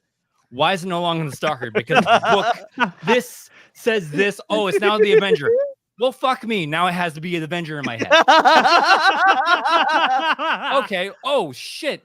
The Space Slug has a name now. So I got to write that down because of a book that came out in a small section of a book comprised of many stories. It changes all the time. So be angry at something that changed overnight because they had to correct the information that is now changed is mind-boggling to me. It's like, you realize what the purpose of the site is, right? You realize they have to continually change it to reflect the overall narrative and the whole overall information that we are all getting at the same fucking time. You can correct me if I'm wrong, but the what I heard happened that caused the uproar was you had the Legends birthday for Ki-Adi-Mundi because of this CD-ROM pamphlet bullshit thing that doesn't fucking wasn't in a story, wasn't in anything. It's just a bullshit promo thing. That I heard was many moons ago carried over into the canon tab. And when the show aired, they said, well, Ki-Adi-Mundi no longer has that birthday. We don't know when his birthday is. We will remove his birthday from the canon tab. I have heard that is what happened. Is that true, or is that? So I'm in a Discord server with Jordan, who we all know is one of the admins of Wookman, and what he has said is that as far back as February of this year, there has not been a birth year for Ki-Adi-Mundi, and that the server logs would back that up. It said the only time that it started to happen was after people were told to go and fix the Wikipedia page. So, I mean, Yeah. This Yeah, I all mean- goes to Dipshit's fucking latest video of him trying to sue. You know, Like just God. even if it was labeled on the canon page, people are human. They're allowed to make mistakes. Like, oh, oops, we didn't realize it wasn't canon, so let's fix that for you. So we all know now that it's not canon. You cannot do that. You can't do that. No. No. It's a The thing permanent that, the thing that pisses me You off tell me- is tell me Wikipedia can't be wrong sometimes Yeah. either. but the thing that pisses me I off can about say this that whole I am a situation- regular editor on Wikipedia. I put Kenny Loggins in the deathcore genre on a weekly basis. It's you. I mean, like, I Me think, and my like, friend we Tim can- do it. I think we can all be honest. Like the whole Ki-Adi-Mundi thing is just the latest reach, and it's a way Yeah. to justify their continued outrage. That's all that it is. And yeah. Chase, you were exactly right. It has started since the cast was first announced, and the first person went, "Hey, there's no white person there," and it just launched from there. And it has not stopped for it's been 2 years, year and a half since they announced the cast. Like, Mhm. it's obvious that this is based in racism and sexism and homophobia. Like, it's been clear of day. I mean, even since Leslie Headland was announced as the showrunner, people have been losing their shit about this show. And we're 4 episodes in out of 8, and Chase said it perfectly, and Andrew, you said it. Like, we don't know what's going to happen yet. Yeah. Mhm. You're getting angry over something we don't know the full story. Like, oh, cool, Ki-Adi-Mundi was in the episode. He was definitely put there for a reason. We just don't know why yet. Exactly. Let it play out. And No, that's- you can't. No, That's the show thing ends right now. is I'm not gonna get on a microphone on any live, whether it's this or a random TikTok live, and say like that they couldn't fuck it up. Like, they could drop the ball with this show big time. Oh, definitely. Anything's possible. Anything can happen. They could have the biggest recovery, and just like this from episode 5 on, it is nothing but banger after banger moment after banger moment. And that would be awesome. We should be excited and hopeful for that. But if it doesn't happen, it doesn't happen. If the Acolyte sucks, fucking deal with it. Like, yeah. Mhm. that's what I just like, and it almost felt like when a new show was coming out, people would throw their little temper tantrum. Disney has killed Star Wars yet again, blah blah blah. Okay, fine. And we'd usually get that for a week, maybe 2, and it would go away. I think that, interest in the show would wane, or people would learn that, oh wow, this show actually is pretty good. I like it. But like, as someone who's not a huge TikTok creator, I have 3 videos now that are almost at 20,000 views. Let's be real. Most of my views are at 200. And Mhm. like, I've been in 200 jail for a long time. And the discussion of the Acolyte, and I'm not even saying I like the Acolyte. I'm just saying, hey, look at this and look at that. Let's compare how things were back then. I made a joke video basically saying how, oh, we shouldn't mess with the Force, blah, blah, blah. Oh, wait, no, I'm talking about Kreia, not Mother Anastasia. Kreia fucked with the Force too much. I really did like that. That was a good one. That was my a good one. my good one. favorite thing about that video is I get multiple notifications a day of people telling me how that George Lucas, blah, blah, blah, blah, blah. And I'm like, thank you for telling me you didn't finish the video. Appreciate it. And then also the amount of comments I get that says deletes paragraph. Perfect. Yeah, they're commenting while the video is playing. Like, Yeah. oh no. Hey, But like, and look, I'm happy those videos are doing well, and I'm happy that I've been gaining followers, and I've met new people and chatting in DMs with new people, and that's great. But and I know that I'm a small creator, and I know that there are other creators where their comment section exceeds like the views I'm getting on some videos. And Yeah. like Mhm. and I've only blocked one person at this point because they were having like a mental breakdown in my comment section where I was literally getting a notification every 5 seconds because he was having a conversation with himself. And look, like those kinds of individuals, like, and I really don't want to be mean on this. Like those individuals are demonstrating like there's something not working correctly up there, where they're, I'm not kidding you, 50 to 100 comments all to themselves. And like, it's sad. It's, it's not the first time I've gotten it. It's not that it's like super common. It happens. Maybe they're just really attracted to me and they hate me so much they have to do it. I don't know. It's the braid. It is. It's the bike. It's the bike. But it's one of those things, and I look, there is a wide spectrum of people who are in the fandom, and there are people who I know like have struggled with like learning disabilities in the community, and they're positive and stuff like that, and they've interacted with me and all of our friends, and they have a great time. And they struggle a lot of times, and it's great to see them putting themselves out there. But I've had to delete some comments and block some people. I'm like, I can't let you do this to yourself. Like, I can't let you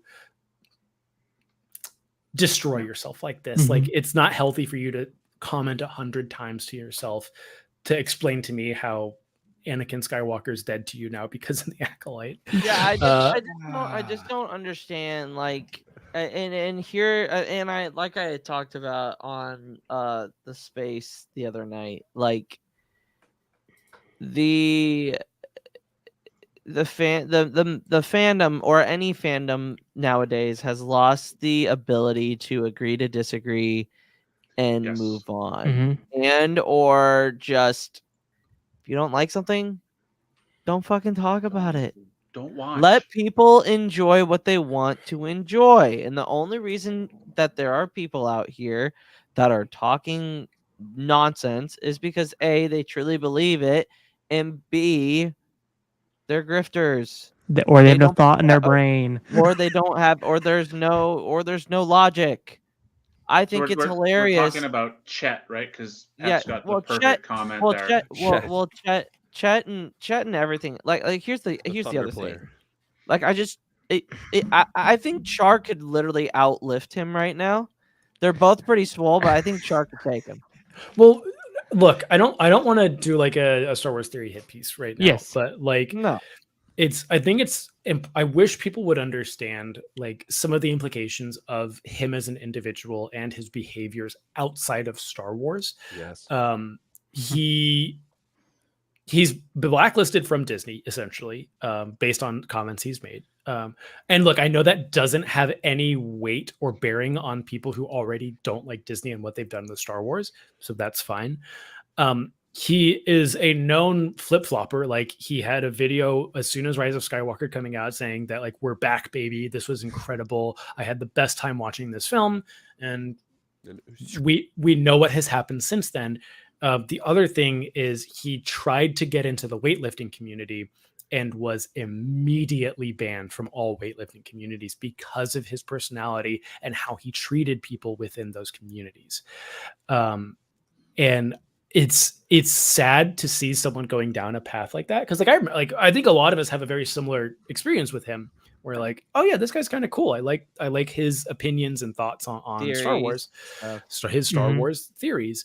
But it's not just him, and it's sad that his community went to such lengths to try and deface Wikipedia. And like, look, it's a like we talked about it, it's a volunteer run site to help keep track of Star Wars lore as best as possible.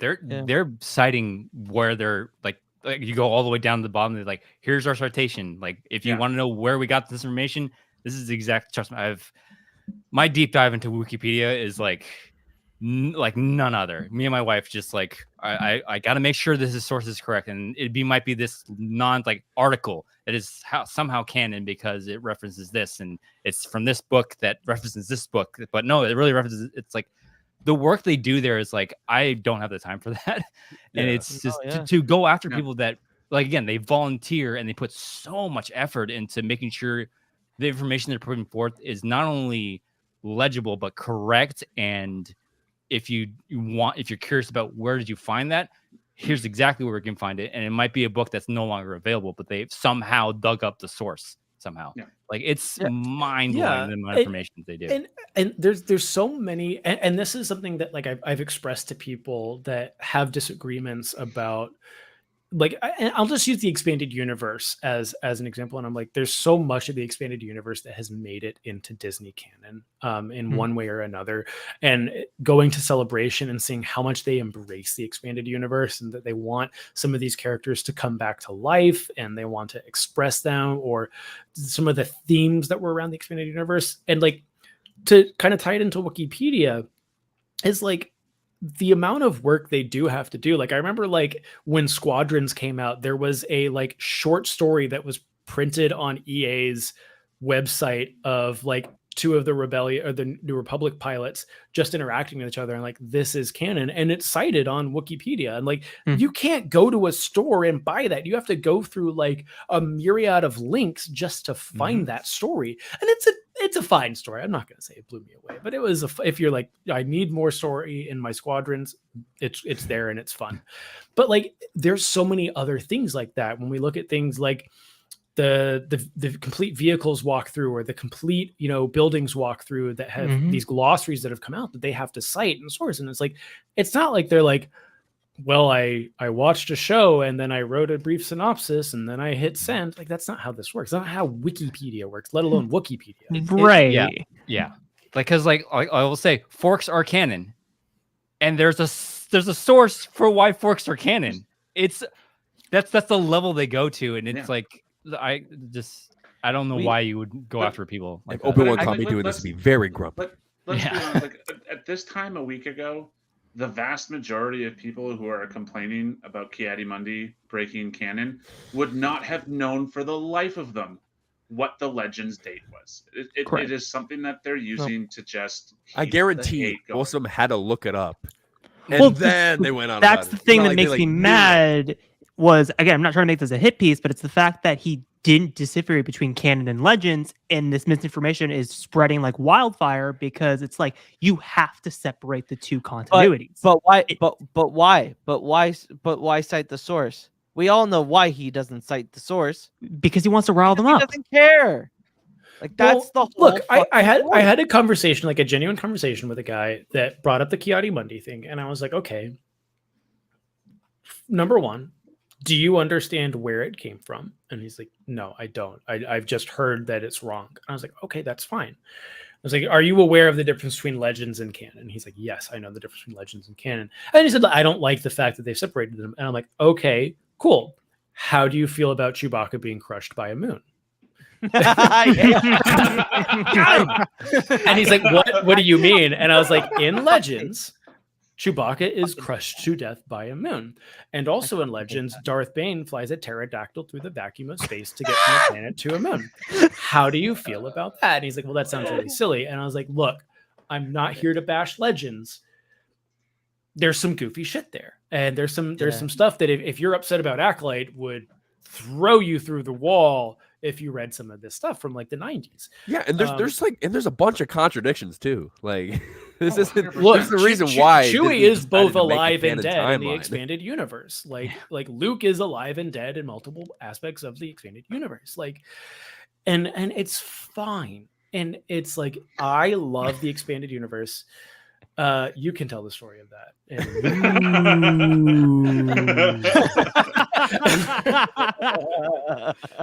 But like it's stuff like that. And I think, again, this goes back to what I was talking about, like the people who are in the comment section versus the people who are willing to open up a dialogue.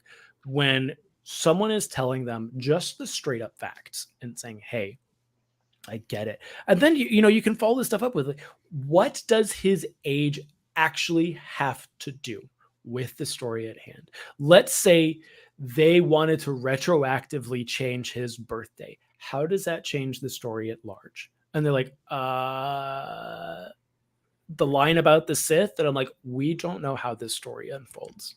Yeah. And again, most people, who are willing to have an open dialogue are 99% of the time, it feels like willing to be more open-minded once you open their eyes about it. But just this, like the TikTok comment shit is like, I can't explain it of how brain rotted it feels. And I'm just like, I'm not myself alone, but myself and a lot of our friends are just talking to just like the densest rocks you could possibly imagine. Well, the thing that's crazy to me is like I said, like usually this is bad, but to me there's like layers to this shit. Like people going after mutuals in this community because they're mutuals with Star Wars and how they're censoring themselves, and then you have like people getting sent revenge porn for whatever reasons. It's like there's layers to this shit that's desperately insane. It's been building up for a while, and here's the thing. Wikipedia was actually so we had invited Wikipedia on the podcast tonight, and unfortunately they couldn't make it. I don't know which one of their representatives were going to be here, but they were going to be here, and I had messaged them and I said that there's always the invitation is an open door, so maybe sometime soon, Wikipedia, if you're watching us on Twitter, or somebody from Wikipedia watching us on Twitter, we would love to have them on to talk about the state of the fandom, because in a lot of spaces that we were in a couple of nights ago, like Star Wars Twitter can be the biggest cesspool, but I feel like the most positive thing that has happened over the last 2 days is just people, like, we had the conversation of how can you find people that are more positive, and the answer is that you have to put yourself out there, put your content out there for everyone to see.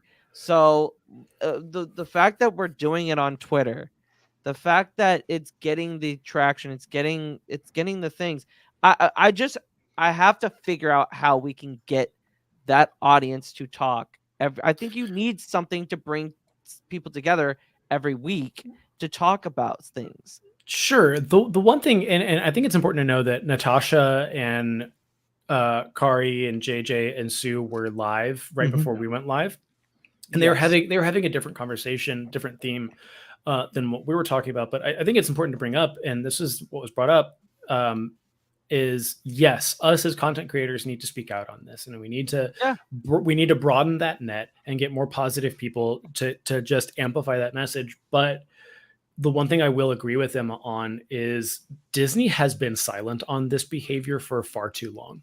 Yeah. Absolutely. And this is a critique I do have with Disney, is that it shouldn't be Ewan McGregor sitting in his car saying, "Shut the fuck up about Moses Ingram.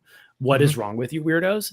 It shouldn't be Amanda Stenberg writing music about it and the shit she's going through. Like, Disney has a pretty good marketing team.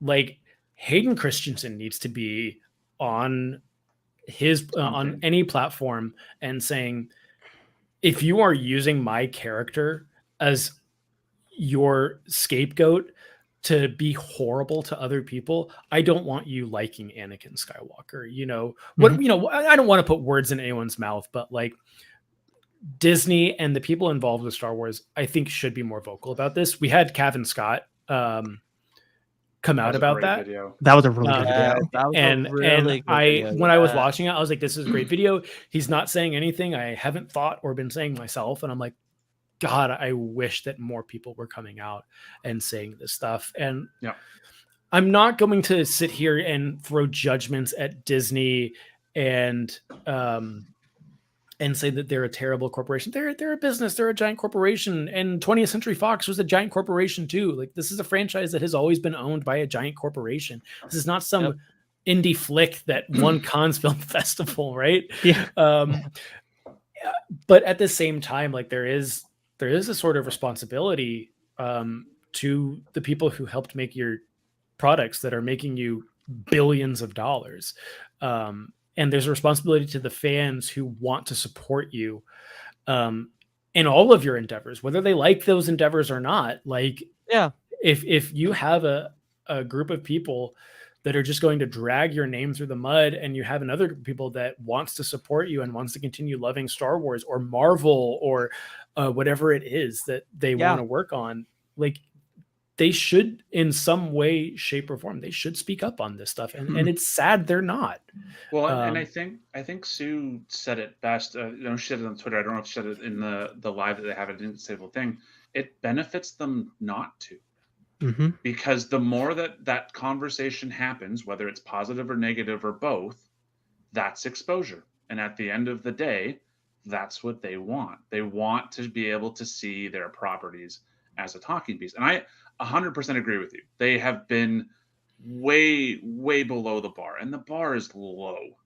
Yeah, what the bar it is they is need to do, and they haven't hit it. And it's the fact that like they were super interactive up until episode 4 with this community, and then it's just radio silence. Yeah. Look, I have a feeling there's probably a meeting going on right this second. And saying, hey, the internet is going crazy over this show, and not in a good way. We're not having like a Last of Us or Fallout reaction to this show. We're getting review bombed. The Australian movie Acolytes was getting review bombed. Rotten Tomatoes has fixed that, which is great, but I don't believe the audience score has recovered. Whatever the system they have, like the Star Wars related comments have been deleted by Rotten Tomatoes. I would hate to be that person that has that job. Oh my god! All right, Bob, you gotta we got to go delete all the Star Wars comments off of the weird the thing is, from 2008. Anytime anything pops up with Rotten Tomatoes, I always just get mad because I'm like, people don't understand. It's an algorithm collecting reviews. It's not like Rotten Tomatoes said this. It's like it's just an algorithm. Well, here's the thing, and this is something that I think Rotten Tomatoes could also, and this is not just for Star Wars. It's not. I'm not trying to be like, well, be nice to my pretty Star Wars, please.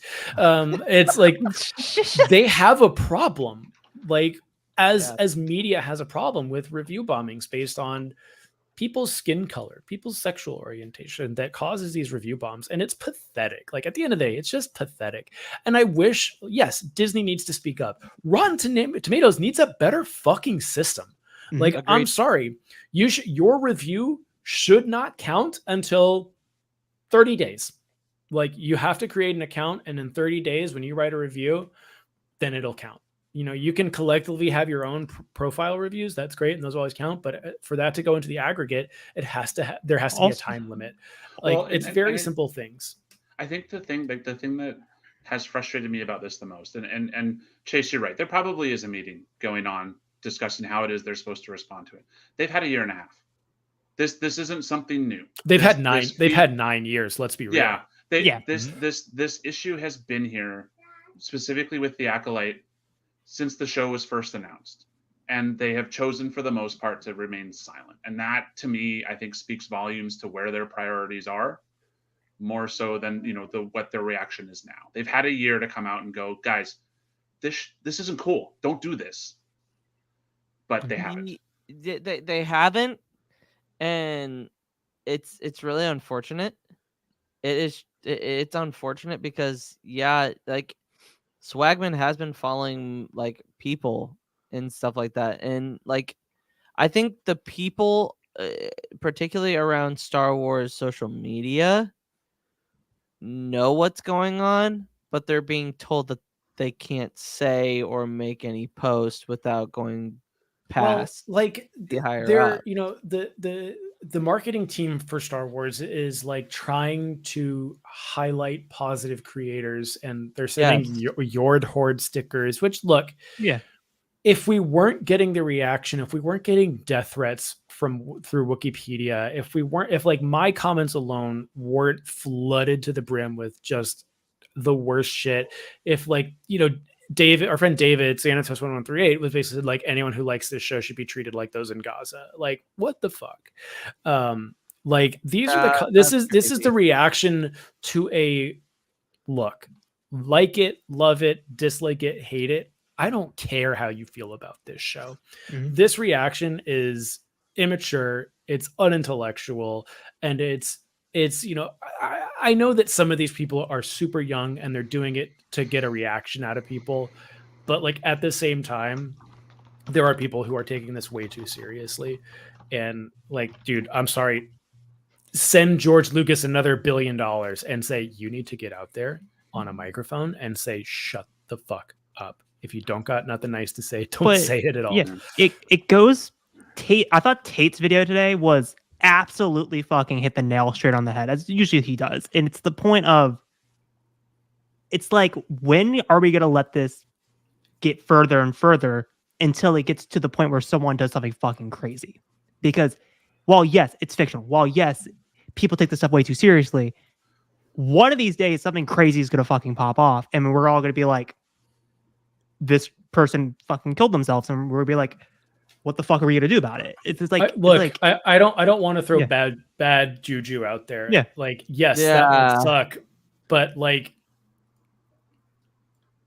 something can happen at one of these conventions from one of these people. Absolutely. And that's one of the, like, I would be lying if I didn't go to Star Wars Celebration in Anaheim and London being like, what if one of the fucking weirdos shows up and it just like, you know, I don't want to say anything. Again, I don't want to throw bad energy out there, but like, what if someone makes a very rash decision based on the fact that they think Disney ruined Star Wars? Like, they're that deranged. Because I mean, we're not seeing the most stable people talking about this. Well, no, absolutely.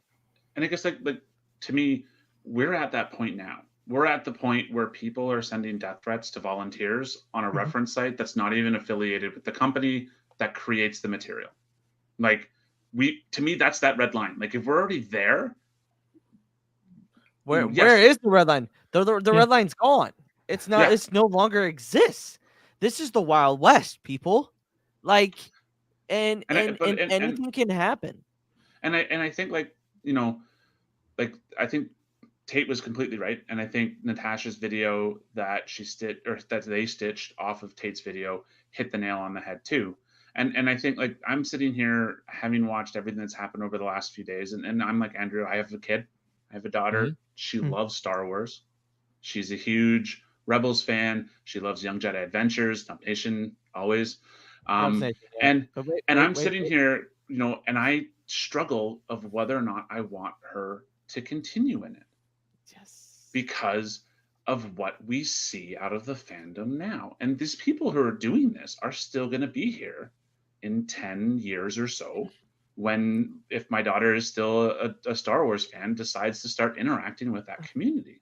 And I'm sitting here genuinely questioning about whether or not I want to let that happen because of the shit that I see people go through. And that's heartbreaking to me, because she loves it. Like, she's got more lightsabers than me. She's dressed up as Rey for May the 4th. So we call good parents. But I honestly sit there and like, I hate the fact that I have to have the conversation of, hey, see this thing that you've loved since you were little? There are really shitty people who are going to attack you simply because of who you are for liking this. And that, for me, and I struggle, and it was funny because I had a conversation with Tate. I'm sorry I'm going on a bit of a rant, but because, like, when I see these videos come off, my first reaction is like Andrew's. It's to defend. And I sit there, and what I've seen, and we've seen it with this week especially, is people come at you sideways. They won't come at you directly. They'll come at you sideways. Like, there were people on Wikipedia who had death threats to their pets. Not them, their pets or their family. So I sit there and I go, okay, do I actually want to put my face out there and defend that, and necessarily possibly put them in a spotlight that I don't want them in?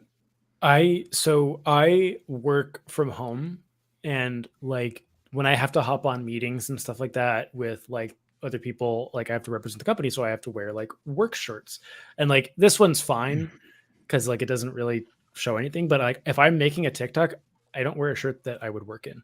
Like, I don't want some weirdo. And I remember like getting ready to I was getting ready to make one of the videos, and I'm like, I have to change shirts.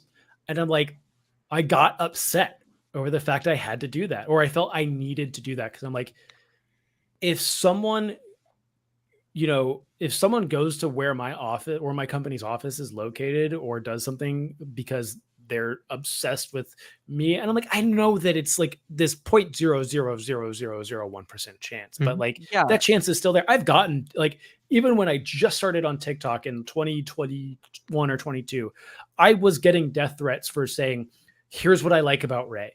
And people like I had a dude say, I already know you're in New York. I'm going to come fuck you up. And I'm like, sick, dude. That makes me love talking about Star Wars. And yeah, like, and I'm like, how ridiculous of a position are we in where I'm like, yeah, I can't just like, hey, I have an idea I want to talk about with Star Wars. Oh, I need to change shirts because I don't want some weirdo to roll up to an office where I'm not even at. Yeah, and unfortunately that's kind of where we're at, not only in the fandom but also in the world. Like, yeah, but knowing how big our world is and how big Star Wars is, I'm sure that's happened before. I guarantee that's happened before.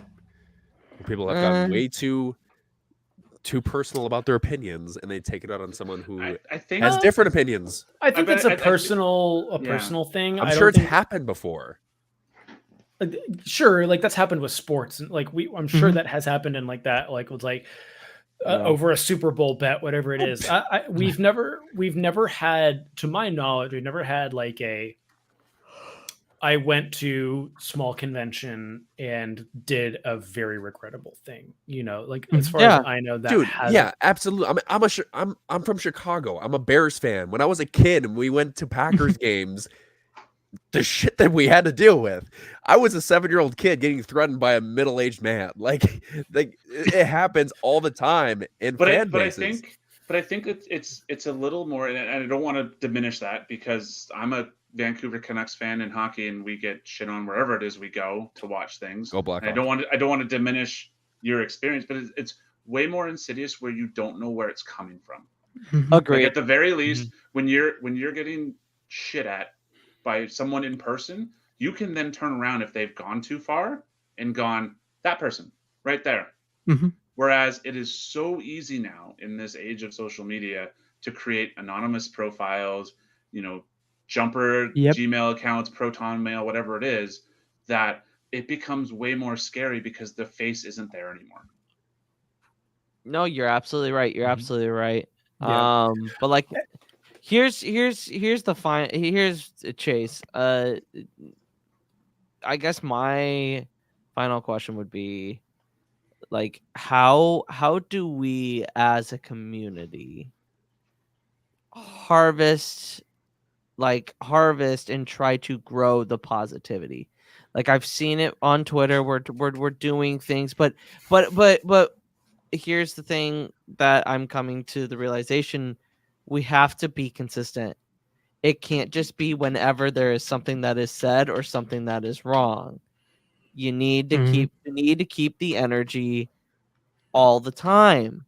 My question is, how do we successfully do that? I think part of it, I think this is a very open question to answer. We can only answer it in segmented ways. I think one of the best ways that I have noticed personally over just the past week is opening up that conversation. And whether that means going on TikTok live with a super clickbaity banner in the background saying, you're wrong about Star Wars, you don't know anything, join if you disagree. If you got to do that, do it. And open up that dialogue. And when someone comes in and says, Disney's ruining Star Wars, don't get emotional. Don't get hyper defensive, and just say, okay, tell me why. Okay, they've told you why. Okay, well, let's break that down. And then if they have disagreements, and it's like, look, I'm not going after you. I'm just presenting you with facts. And this is what exists in the Star Wars universe. And if you don't like it, maybe we need to reevaluate what you like about Star Wars. And I'm not going to say it works every time, because there's some very delusional people out there. Hey, sorry. It's Navi. It's fine. Love Navi. I think it is And here's the thing. I'm gonna throw this out there. I don't know if anyone knows about the years-old drama with the history wizard on TikTok, where basically someone made fun of him because he's in a polyamorous relationship, and he got baited, and like he didn't know how to engage with those people, and it basically ruined him. And I think it's important to know that, like, if you're going to engage with these people, you can't bend to their will. If they have these preconceived notions about you, like dude, the amount of comments I've gotten about my nose ring this week is insane. Oh my god. Like, your opinion doesn't count. You have a nose ring, and I'm like, why? Automatic disqualification. Well, it's like, And there's never a follow up to that. I'm just like, why? No response. well, that's how you know you win the argument. Yeah, well, it's like, and if you get in that instance where someone's like, your hair's stupid, and I'm like, cool, what does that have to do with Star Wars? Let's focus.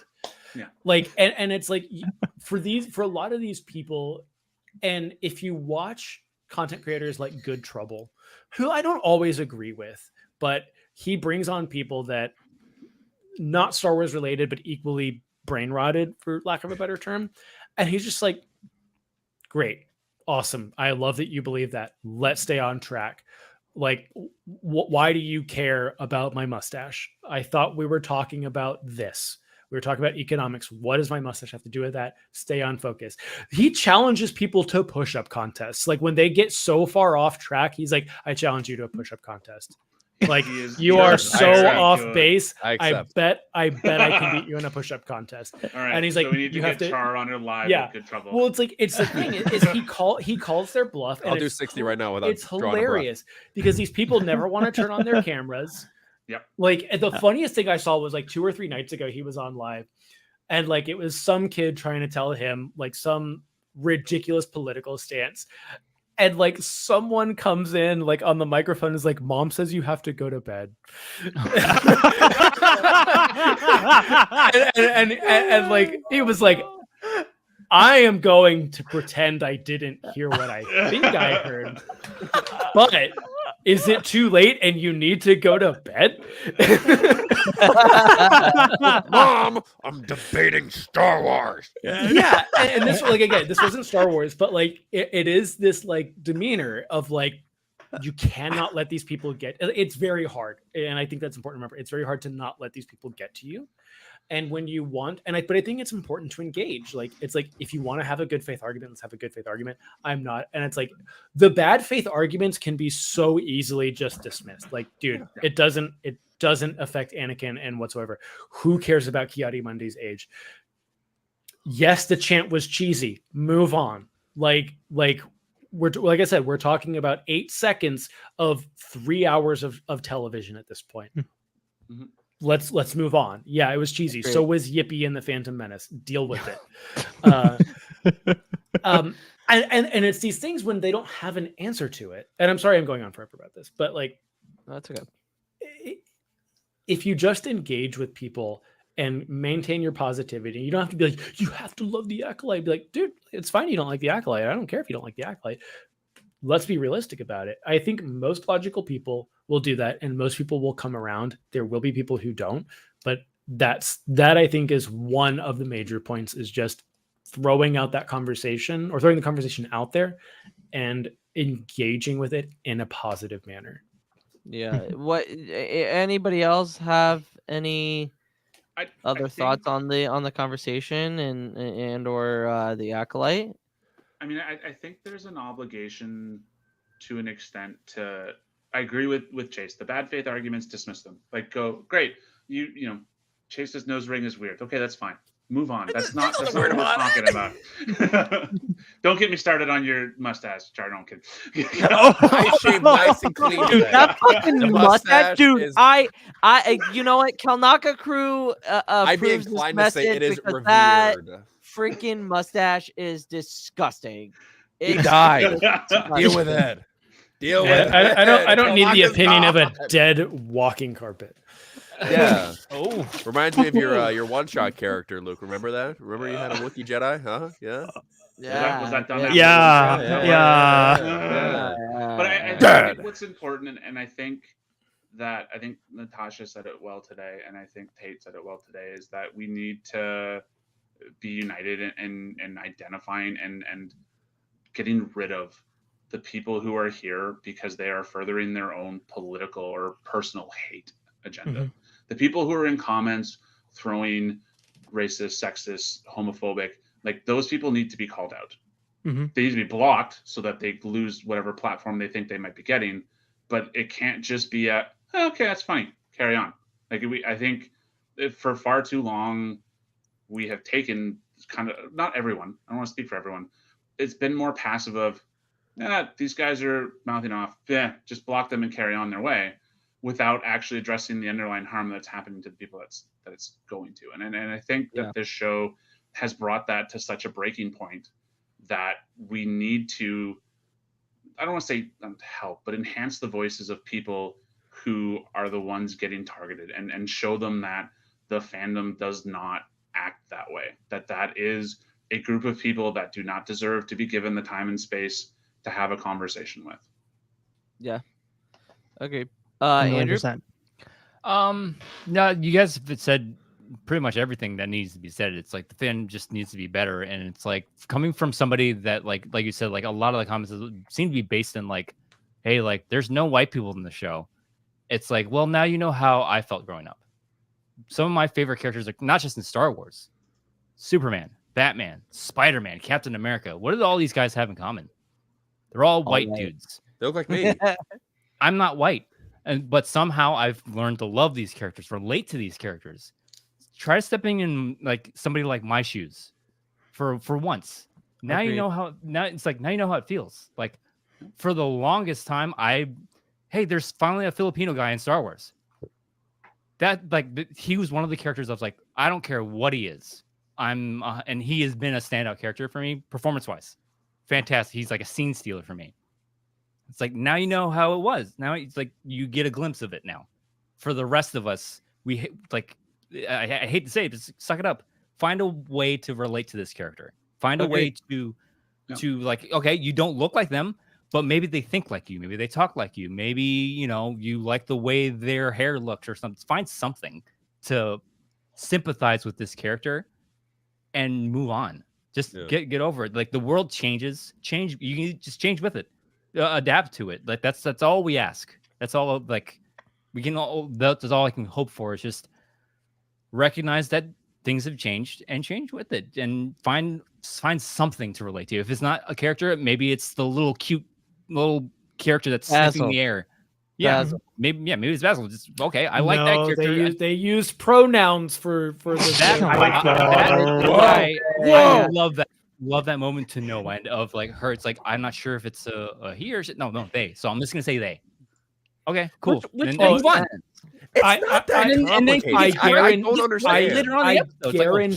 I guarantee that moment they were like, this is going to piss the fanboys off, and they're going to be worried about the genitals of a gopher, and that's how stupid it's going to be. I guarantee that line was there on purpose. It was done so it was there, and then they moved on, and it's like this is how the world works now. Maybe you should adapt to it. They didn't call the gopher non-binary. It's just like I've never seen this gopher before. How do you know? That's nature. There are animal species on this planet. Yeah, tell me what the sex of a dog or a cat is, like just by looking at it. You can't. Yeah. Like you can't sit here and watch a fantasy and go, okay, I'm in a galaxy with a I'm hoping I'm crossing that. I want that on live, Pep. If this happens, I want it on live. But I mean, like, you can't, like, you're watching a fantasy galaxy. Like, why is it so hard to just assume that, maybe there are creatures that don't fit in our human-centric, outdated model of how we look at things. Like, you guys are fine watching a 7-foot-tall, hairy animal that speaks and growls and barks, and this is fine to you. But the concept that a species may have more than 2 genders is what breaks you? or no genders Come at on. all. Or no genders Who at all. says that they have to have two genders? They might just have just one that They reproduce asexually. Who knows? yeah, Who maybe, cares? Yeah, maybe like that's the what it Hutts. is. Like the But like Hutts. the fact that that a giant slug, cool, no problem. But a pronoun, the hint. Well, God forbid that there's a black person or a he- person of color in it. Here's the thing, and this is what I've noticed with a lot of these types of people, is that this is what they want us to focus on, is they want us to validate and make sure like, hey, it's okay. It's like, that's the weakest argument they have. If what I've noticed is if you deflect away from that and just like, okay, well, what's your other, like, okay, that's stupid. What's your other complaint? Like they don't have anything besides, I don't like that the gopher, they didn't tell me if the gopher had a dick or not. Like Maybe the gopher had both. well, but it's like when you're like, yeah, dude, when you if like and this is the thing that I was maybe trying to get at was like, if you try and engage with them the way we would engage with like regular people that are just like confused on like social politics and stuff like that, it's like, that's not going to work. You just have to call them out and be like, dude, stop worrying about gopher dicks. Tell me what you don't like about the fucking show. Like, and then like all arguments fall apart from there. And then it's just like, either they come to your side or they make themselves look like an asshole and everyone in the TikTok or Twitter chat just starts laughing at them.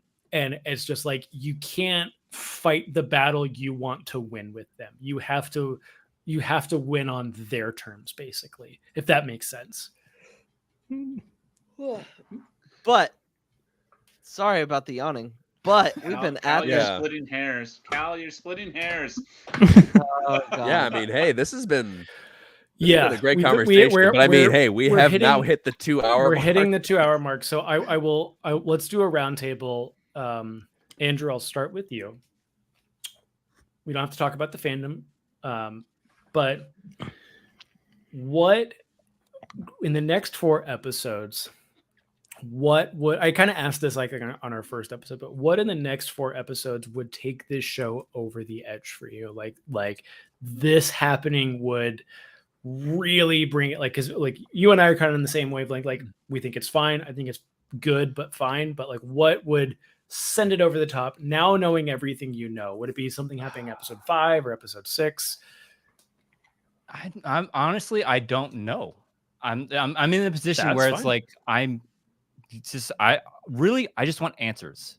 There's so like I said, it's a murder mystery. There's the mystery. I just want concrete answers to all this stuff that they presented to us. Like the birth of the twins. It's like, oh, I created them. Okay, how? Tell me how. I want not only exactly, but I need some sort of closure to that, to like that whole narrative of like, you hinted at it. You just in passing. I need to know why. And like, you know, the Jedi thought they were doing what was right. Okay, what did they do? I need to know.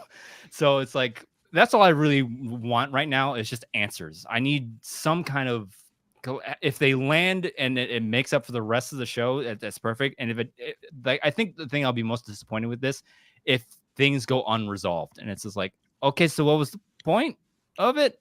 Would it if it was very much established that you get the answers are coming, but they're coming in a season 2?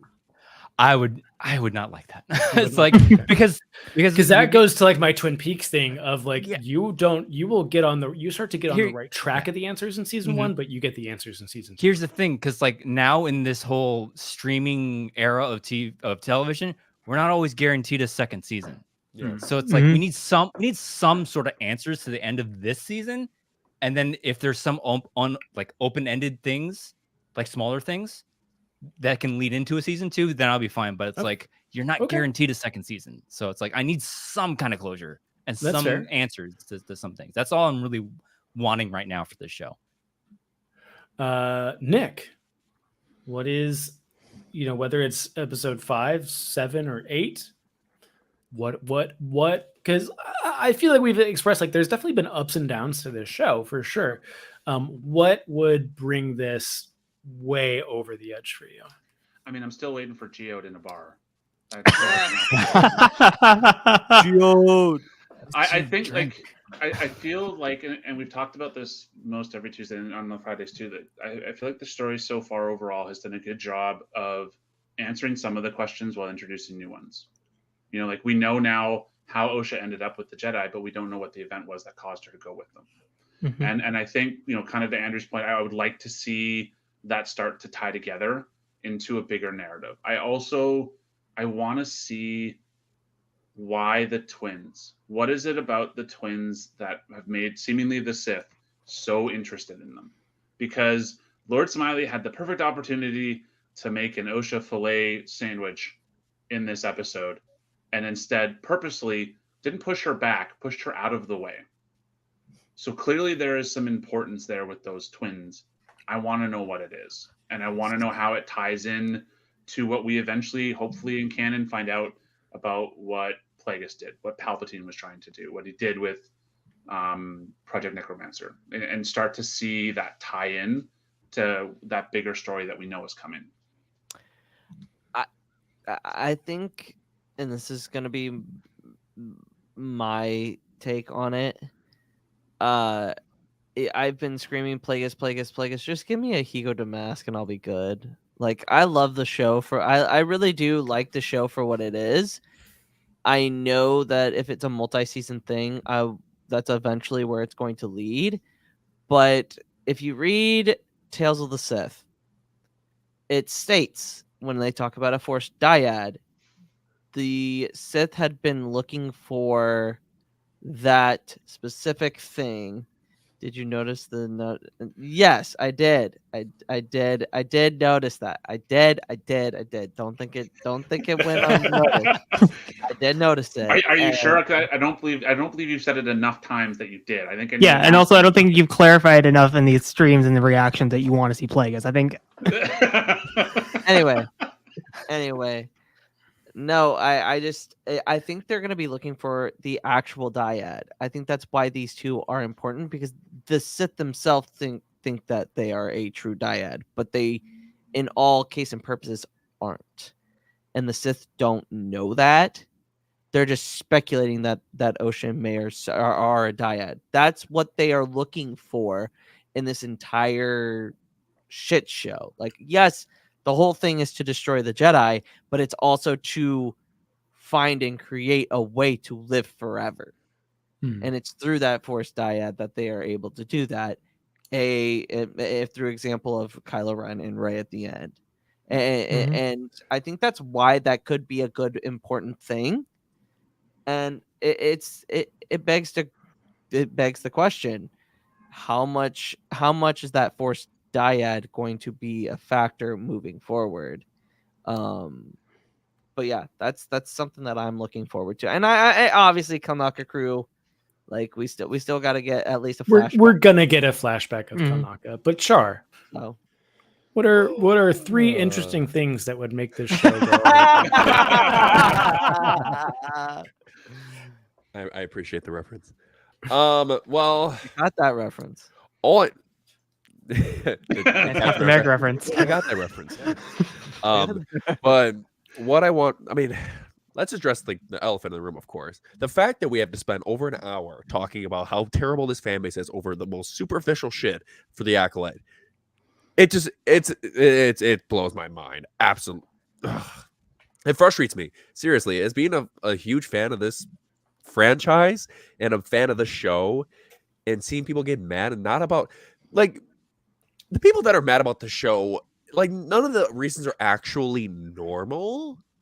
It's just like extremely obscure nitpicks, like about the age of a character, or whether it be a group of witches chanting or doing an incantation, which is just like a normal thing for witches and witchcraft. It's crazy. Like, the fact that we had to spend this much time addressing this, it just shows the problems in this fan base. But anyways, for episode 5, I want to see some, well, because obviously they're going to continue with Kofar. I mean, I feel like if they didn't, I feel like they would be losing on an opportunity to really push out what Darth Teeth is. Yeah, I could see a lot of the rest of the show taking place on Kofar. Yeah, I mean, Yeah. because we also have the Vernestra scene with the light whip, and we also have like there's so much more to be added to this storyline that was cut off at the end of episode 4. So the one thing, I mean, I just want one thing to happen. All I want is to show the fan base, because I'm sure Vernestra will get a report on Kofar, and that Kiani Mundi has no idea what happened on here. Because the moment he has no idea, it just debunks every single thing that Chet has to think, because he thinks that he was just lying to everyone in the Phantom Menace. But that's not the case. He had no idea. Like, why would he just play dumb like that? The man has 2 brains. He thinks too logically. That's how he died so quickly in Order 66. But Like, I mean, them does he think that logically, Saurians, there's though? a reason why they went extinct. He likes plain ice cups. I mean, where's the logic in that? Yeah. It boggles me. But I digress. But I have high hopes for this show, and I will not let any like menial opinion affect my enjoyment, more or less my expectations, because I keep my expectations low for everything, because I just know, because like, for example, Kenobi, everyone had A plus plus plus plus for Kenobi, and when it wasn't A plus plus plus plus, it was only A. There's a Sorry, you're telling me the Star Wars fandom has expectations for things, and when it doesn't perfectly match the vision in their extremely high brain, it's the worst thing ever made? No! It has to be perfect, or we riot. We say things. We add flavor text like bad cinematography and woke, and like they just say words like like it's crazy. anyway, But Harith, Yes. what's the one thing that would top this? I mean, the thing that the show has done brilliantly so far, and I want to see it go into, it's kind of building up what Andrew said, but more leaning into the point of views, is like, I want to see the flashbacks from May's point of view, because it's like, what happened with her test? What happened with the Mother Coven and the Jedi? And then it's like, I also want a Jedi point of view. Like, how did everything progress from Corbin's point of view? Like, I want to see them build off like classic samurai movies with point of view stories, and I want to see the Acolyte fully just nosedive straight into it and just solve the mysteries. And maybe like we don't get all the answers, like you said, Chase, in another stream. Maybe we don't get everything till episode 8, and then that's when the bombshell just drops. But I like, could see that. I want to see the mystery keep building and more point of views get established. That's fair. Yeah, I think everything coming together in episode 8, like, again, I think the meat of the rest of the episodes do have to hold up on their own for that to work. But yeah, I mean, for me, kind of what Andrew said, I just want the landing to stick. Like, if the landing sticks and makes it worth it, I don't think it has to be like what everyone has said is so valid and accurate. I don't need this show to be perfect. My agreed. expectations of this show were, it's about the Jedi and the Sith, and there's some mystery involved, and we'll see how that unfolds. And that's what we've gotten. And I've liked and disliked multiple aspects of this show, and that's fine. Like, I think every show has the ability to become like my new favorite thing in Star Wars, and I think Acolyte still has that opportunity with 4 episodes to go. The longer we've gone on, I'm like, I don't think it'll stick with me the way that like Andor did, but I'm still hopeful that like, yeah, the next 4 episodes could be really good. I'm also a very simple person, so if like the next episode is just like a slasher film for 45 minutes, Yes. like That is so good. I'd be like, I don't, whatever you do in the next like 3 episodes is fine. Like, like I always use this example. The Teletubbies could come on, won't care. I got my Star Wars slasher film. You got to get up with the times, Chase. It's not the Teletubbies anymore. It's Bluey. It's Oh man, the moving episode. Oh my god, my niece my God, niece it hit watches so Bluey. hard. My niece watches Bluey. I don't know. I know that Bluey is a Bro, dog. Bluey is fire. What are you Dude, talking Bluey about? is You got it. no. The It's episode where not. they build It's the no, fort no. against like the Time out. dachshunds. Fuck That All was right, awesome. so Fuck are off. we doing Fuck are we doing off. a Bluey It's watch Dingo. along? Yes. Oh my Yes. god, that show is amazing. Dingo is the heart and soul of that fucking show, and I will Absolutely not. hear Bluey is awesome. anything. Shut your mouth. But Anyway.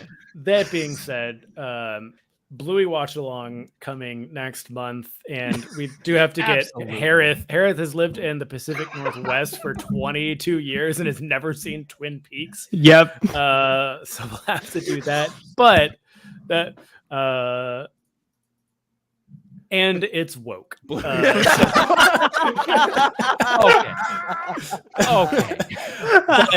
But this, That's a bad Oh my god. this has been a great conversation. Thank you guys for being on. Nick, thank you for being here. Thank you for being here every week with us to talk about the Acolyte. It's great to watch it unfold with you, especially with the knowledge you have of the High Republic. So please let me know where we can find you. What are you working on? What are you doing? Got to know it all. When do you wake up in the morning?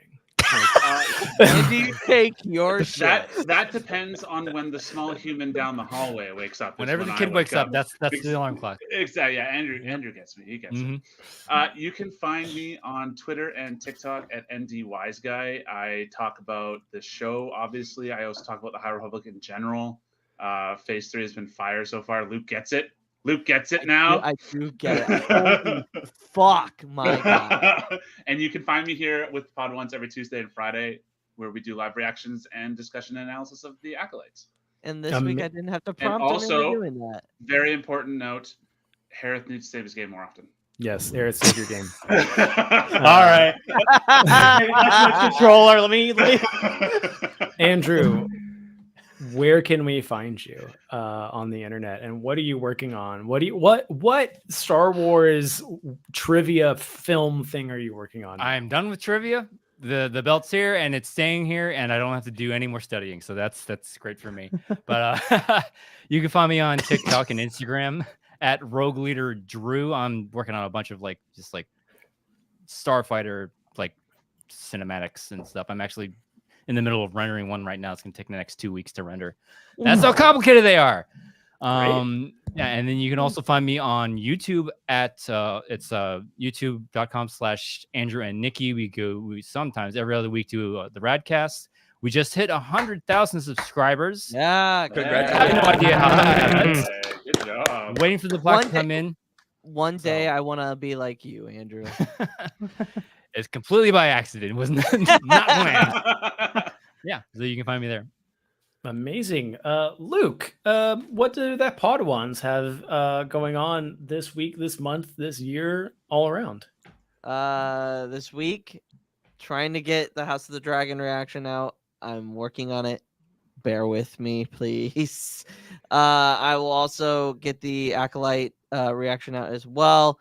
We will be reacting to episode 2 of House of the Dragon on Sunday with Josh, JJ, and Brandon. Darchaka will also be a guest on episode 2, as well with my lovely fiance, Nada Kyber will be on that. Shout out as Alanis. well. So, Shout out Alanis. shout out Alanis. So she'll be on there as well. You can find us on all social medias at the Pod Ones. You can find me at Jedi Master Eggs, and I'm trying to figure out a good way to make a space for everyone. My life is a little hectic right now, so I would like to do something space-wise with all Build a of you. rocket ship. Not said that- space Just build one. I was just giving a suggestion. anyway. That'd be rad. I mean, Anyway. maybe perhaps Luke, say a Discord server. Oh yeah, you can join our Discord server. I always forget about that. I always forget about it.